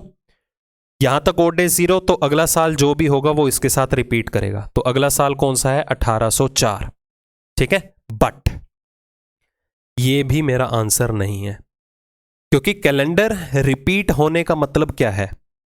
किन्हीं भी 2 सालों का कैलेंडर तभी माना जाएगा कि सेम है कि अगर उनका फर्स्ट डे, पहला दिन साल का मतलब 1 जनवरी, एज वेल एज उन्हीं 2 सालों में जो नंबर ऑफ डेज होंगे वो भी क्या होंगे? सेम। तो कैलेंडर सेम होना 2 चीजों से मिलकर बना होता है कि किन्हीं भी 2 महीनों का या दोनों सालों का कैलेंडर सेम तभी माना जाएगा अगर उन 2 महीनों या उन 2 सालों का जो पहला दिन होगा पहली तारीख का, और उन्हीं 2 महीनों और उन 2 सालों में जो नंबर ऑफ डेज होंगे वो सेम होंगे, तभी उनका कैलेंडर सेम माना जाता है। अब 1797 तो मैंने क्या दिया, गिवन किया आपको? Normal year. बदले में आप क्या दे रहे हो मुझे? Leap year. ये लीप वर्ष है ना, तो इनका कैलेंडर सेम नहीं होगा, क्योंकि इसमें 365 दिन है और इनमें 366 है। तो इसी सीक्वेंस को आपको कंटिन्यू करना है। तो 1803 तक तो चल चुके थे हम, अब 7 का कॉम्बिनेशन एक और बनाओ। 1804 में 2 ऑड डेज, 5 में 1 ऑड डे, 6 में 1 ऑड डे, 7 में 1 ऑड डे, 1808 में कितने होंगे? 2। अब देखो 7 बन गए, ये देखो 2 3 4 5 6 7, ऑड डेज की वैल्यू 0, तो अगला साल कौन सा होगा? 1809। तो 1809 में जाके आपको 1797 का कैलेंडर रेपिटेशन में जाके अवेलेबल होगा। डिटेल में अगर सब सीखना चाहते हो तो वही है, यूट्यूब पे वीडियो अपलोड की हुई है, पूरा कंसेप्ट बता रखा है, वहां जाके गो थ्रू कर सकते हो। ठीक है, तो ये एक्सेप्शंस में क्वेश्चन अवेलेबल है, एक्सेप्शन से रिलेटेड क्वेश्चन आ सकता है फॉर श्योर। तो ये ट्रिक्स तो हैं, बट ये ट्रिक्स यहां पर एप्लीकेबल नहीं होगी। तो जहां कहीं भी ऐसी सिचुएशन आ जाए तो वो सिचुएशन में हमेशा वो अपने आप को 12 साल के बाद रिपीट करता है। अगर किसी भी नॉर्मल ईयर का प्रीवियस ईयर एक लीप ईयर हो, ऐसी सिचुएशन में वो अपने आप को 12 साल के बाद रिपीट करेगा। ठीक है, चलो आगे। स्क्वायर टेबल सिटिंग अरेंजमेंट क्या गिवन है, कहता 8 रिश्तेदार हैं sitting around a square table in such a way that 4 of them sit at the 4 corners of the table, 4 in the middle of the each 4 sides and all of them are facing the center। कहता है एक वर्गाकार मेज है, उसके around 8 person बैठे हैं, 4 कोनों पे बैठे हुए हैं और 4 मिडल ऑफ द साइड हैं। चांसेस पूरे हैं इस लेवल का क्वेश्चन आने के, स्क्वायर टेबल आने के। ठीक है, सभी का फेस सेंटर की तरफ है। देखो इन्फॉर्मेशन क्या गिवन है, कहता K sits third to the left of E, K E के बाईं और तीसरे स्थान पे। तो कहीं भी ले लो, चाहे कोने ले लो चाहे सेंटर ले लो, फर्क नहीं पड़ेगा। इसका बाईं और तीसरे स्थान पे के अवेलेबल है। आगे, R is not an immediate neighbour of E, R E का पड़ोसी नहीं है, होल्ड पे रख लेते हैं। Only 1 person sits between E and D, E और डी के बीच में एक का गैप, तो एक का गैप डी इधर भी आ सकता है इधर भी आ सकता है। इस पॉइंट को भी होल्ड पे रख दो कि ई और डी के बीच में एक का गैप है, क्यों, पॉसिबिलिटी बना रहा है। H sits second to the right of J, H J के दाएं और दूसरे स्थान पे है। ना तो अभी एच का पता है ना ही जे का पता था। R is not an immediate neighbour of K, R K का भी पड़ोसी नहीं है, तो आर या तो यहां पर होगा या तो यहां पर होगा। क्यों, क्योंकि ना तो आर ई का पड़ोसी है ना ही वो के का पड़ोसी है, तो आर इन दोनों में से किसी भी एक जगह पर आके बैठेगा। आगे, G sits second to the left of K, G के बाईं और दूसरे स्थान पे है। ठीक है, के का बाईं और दूसरा यहां पर जी आया, तो आर यहां भी नहीं आ सकता, तो आर के लिए एक ही प्लेस रहा। ठीक है, चलो इसको यूज कर लिया हमने। ई और डी के बीच में एक व्यक्ति है, ई, एक का गैप डी नहीं आ सकता, तो डी यहां पर होगा। जे का सेकंड राइट कौन होगा, एच, जे का सेकंड राइट एच, या तो जे यहां होगा या तो यहां होगा या तो यहां होगा। अगर हम जे को यहां एज्यूम करते तो उसके दाईं और दूसरे स्थान पे एच यहां नहीं आ सकता, तो यहां जे नहीं लेना पड़ेगा हमें। अगर जे यहां लेते तो दाईं और दूसरे स्थान पे यहां एच आना चाहिए था, तो जे यहां भी नहीं आ सकता, तो जे के लिए एक ही प्लेस रहा। दाईं और दूसरे स्थान पे कौन आया, एच, जो रह गया वो यहां आ जाएगा। ढूंढना नहीं है, क्वेश्चन पे स्विच करो। Who sits fourth to the right of K का फोर्थ राइट कौन है, एच। आंसर आ गया सी ऑप्शन। हमेशा ध्यान में रखिएगा, जब भी एक क्लोज्ड लूप में, क्लोज्ड लूप मतलब स्क्वायर टेबल हो, सर्कुलर टेबल हो, नंबर ऑफ पर्संस अगर 8 बैठे हुए हैं, तो चाहे कोई किसी के फोर्थ लेफ्ट पे हो चाहे किसी के फोर्थ राइट पे हो, दाईं ओर चौथा हो या बाईं ओर चौथा हो, मतलब वो हमेशा उसके विपरीत ही होगा, फॉर श्योर, गारंटी है। मतलब ये डायरेक्ट क्लू है। क्वेश्चन अगर हाई लेवल का भी आता है ना, तो ऐसी टर्म्स आपको बहुत ही ज्यादा हेल्प करती हैं। आखिरी सेट 30th क्वेश्चन। चलो यहां पर डाटा वेन डायग्राम का क्वेश्चन है, जहां पर रेक्टेंगल जो रिप्रेजेंट करता है इंजीनियर्स को, आयत जो रिप्रेजेंट करता है इंजीनियर्स को, सर्कल रिप्रेजेंट करता है मैनेजर्स को, ठीक है, वृत्त रिप्रेजेंट कर रहा है मैनेजर को, और ट्रायंगल रिप्रेजेंट कर रहा है, त्रिभुज रिप्रेजेंट कर रहा है मैरिड पर्संस को। तो हमें यहां पर कंक्लूड क्या करना है, the number given in the diagram number of persons in that particular category, ये भी हो गया। How many people are married but not engineers, ऐसे कितने पर्सन हैं जो मैरिड तो हैं बट वो इंजीनियर नहीं है। मैरिड है मतलब ट्रायंगल तो प्रायोरिटी में लिया जा रहा है, इंजीनियर्स नहीं है मतलब आपको ये रेक्टेंगल प्रायोरिटी में नहीं लेना है। ठीक है, ट्रायंगल के अंदर देखो कौन कौन आ रहा है जो रेक्टेंगल का हिस्सा ना हो, ये और ये। उन्होंने कहा है मैरिड पर्सन बताओ जो इंजीनियर्स ना हो। मैनेजर्स के बारे में तो कोई इंफॉर्मेशन नहीं है, तो ये भी मैरिड है ये भी मैरिड है, तो 16 और 13 फाइनल आंसर कितना हो जाएगा, 29। तो ये हमारा फाइनल आंसर। ठीक है जी, चलो अब मुझे कमेंट करके ज़रूर बताइएगा आपके कितने नंबर ऑफ क्वेश्चंस अटेम्प्ट हुए एक्यूरेसी के साथ और उनमें से कितने करेक्ट हैं। जो भी आपका स्कोर कार्ड है वो मुझे कमेंट सेक्शन में ज़रूर बताइएगा, और ये भी बताइएगा कि आपको नंबर ऑफ क्वेश्चंस जितने भी आपको पूरा सेट कंप्लीट अवेलेबल था Tier 2 के लिए, लेवल कैसा लगा। बाकी घबराना नहीं है, इससे थोड़ा बहुत लेवल ऊपर नीचे होगा, एक्सट्रीम लेवल नहीं आने वाला, सो रिलैक्स। अगर आ भी जाता है फिर भी घबराना नहीं है, कट ऑफ अकॉर्डिंगली जाएगी, ठीक है। अकेली आपसे दुश्मनी नहीं होगी एग्जामिनर की, आपको ही टफ लेवल का देगा, सभी के साथ होगा। ओके, तो अगर आप टीयर 2 के लिए प्रिपेयर कर रहे हो, बुक अगर यहाँ वहाँ घूम रहे हो, ढूंढ रहे हो, कहीं जाने की ज़रूरत नहीं है, इस बुक को फॉलो कर लो, सब कुछ कवर हो जाएगा। मार्केट में अभी तक कोई भी स्पेसिफिक बुक नहीं है टीयर 2 के लिए, ये इसी साल लॉन्च हुई थी हमारी, ठीक है। इस बुक को गो थ्रू कीजिए, हर एक चैप्टर को कर लो, सारे के सारे चैप्टर्स, इससे बाहर आने ही नहीं वाला, यहीं से ही कवर हो जाएगा। तो अगर आप इस बुक को लेना चाहते हो डायरेक्टली फ्लिपकार्ट से लीजिए, या अगर आपने इवन कोचिंग सेंटर की ऐप डाउनलोड कर रखी है तो अवर बुक्स का जो सेक्शन है वहाँ पर जाके भी आपको मिल जाएगी, डायरेक्ट लिंक दिया हुआ है। ओके, तो अगर आप टीयर 2 के लिए प्रिपेयर कर रहे हो, रिस्क नहीं लेना चाहते रीजनिंग सेक्शन को लेके, ये तो अभी मैंने डेमो दिया है। अगर आपके मन में डर है ना कि लेवल बढ़ के आ सकता है, तो टीयर 2 में हम हर एक चीज़ को कवर कर रहे हैं, ठीक है। कोर्स के अंदर इनरोल कर सकते हो, काफ़ी प्राइस कम किया गया है, ठीक है। मिनिमम टू मिनिमम प्राइस रखा गया है क्योंकि ज़्यादा से ज़्यादा कैंडिडेट जो हैं इस चीज़ का फ़ायदा उठा सके। ओके, चलो बाकी रहा ये फ्री कंटेंट, इसका भी आप एक्सेस ले सकते हो।